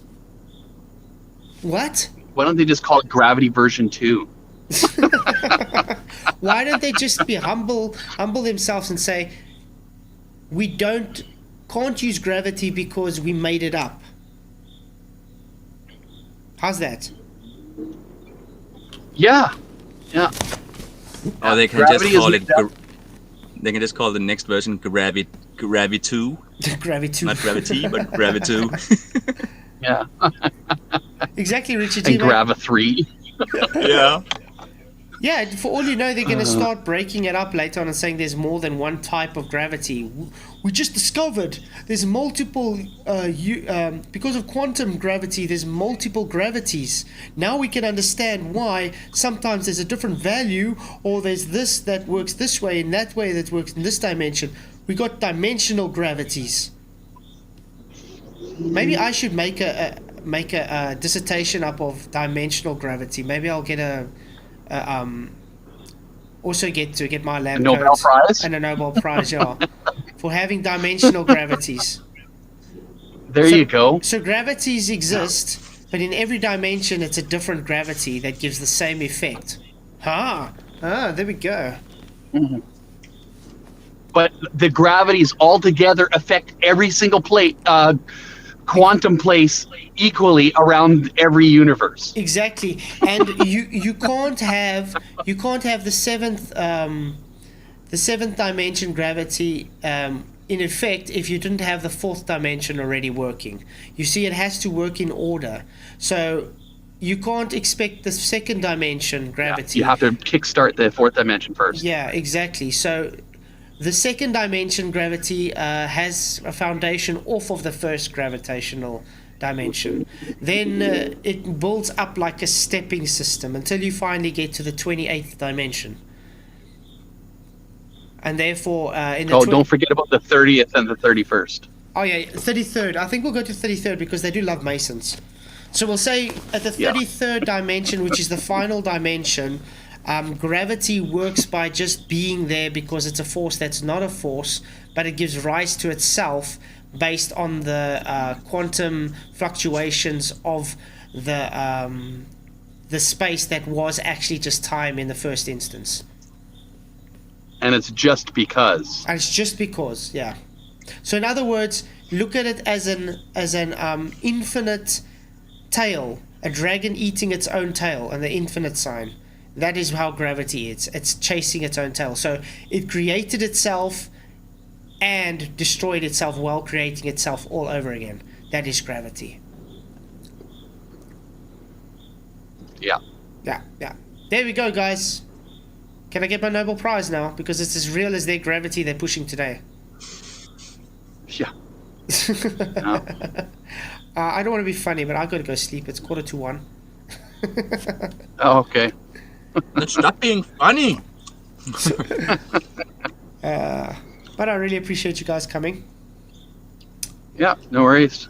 Thank you very much for the bit of We the know after show. PJ and Michael couldn't step up to the plate today. Yeah. I'm joking. They're Guys. We know they're Michael, scared of Greg. Michael will never show up if it's Mechtoon or FTFE. That I understand. You already told me I today. understand. Yeah, PJ will now and yeah, then, I know. but He's PJ It's and them painful will. for them. Yeah. Too painful. PJ and them will, And we but get I it. mean, I also want PJ just to spend time with Vicky. I mean, they can't be here all the time.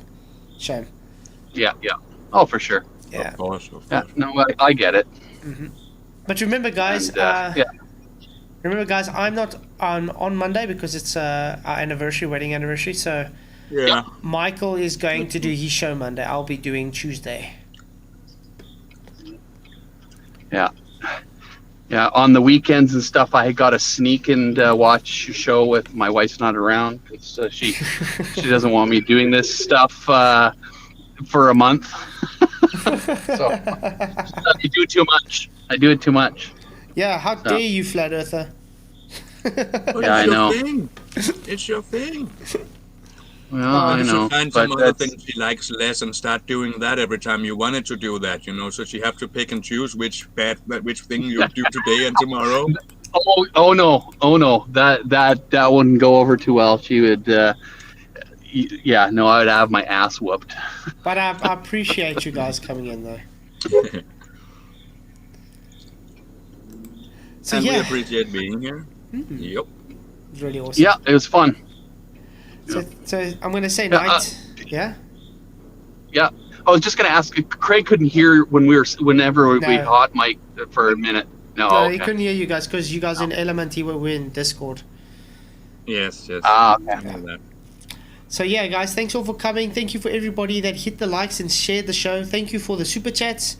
Thank you for all the support. And yeah, see you guys all tomorrow night for another epic stream. Oh, and by the way, before we do, Thursday is another debate between STST. So that's going to be exciting. Yep. But don't expect any intelligence from him, to be honest. No, Oh no. Nah. I've heard him before, and he's pretty Yeah, not the brightest. ignorant. Yeah. But I actually expect him to try to present his stuff way more believable than Greg. He's gonna try. He's probably He's at least gonna try. been stalling so long so he can maybe get cats or something to help him with the presentation. Oh yeah. But we At all least know. he's gonna But we try. all know what happened to cats when he tried to face me last time. Poor guy. Yeah. So yeah. They Anyway. set themselves up for doom. But thanks all for coming. Really appreciate it. I'll see you guys all tomorrow night. Many, many blessings, and may the pressure be with you. Cheers. The first day. The first day. Because I know we are. You know you guys aren't YouTube. Is the earth flat or round?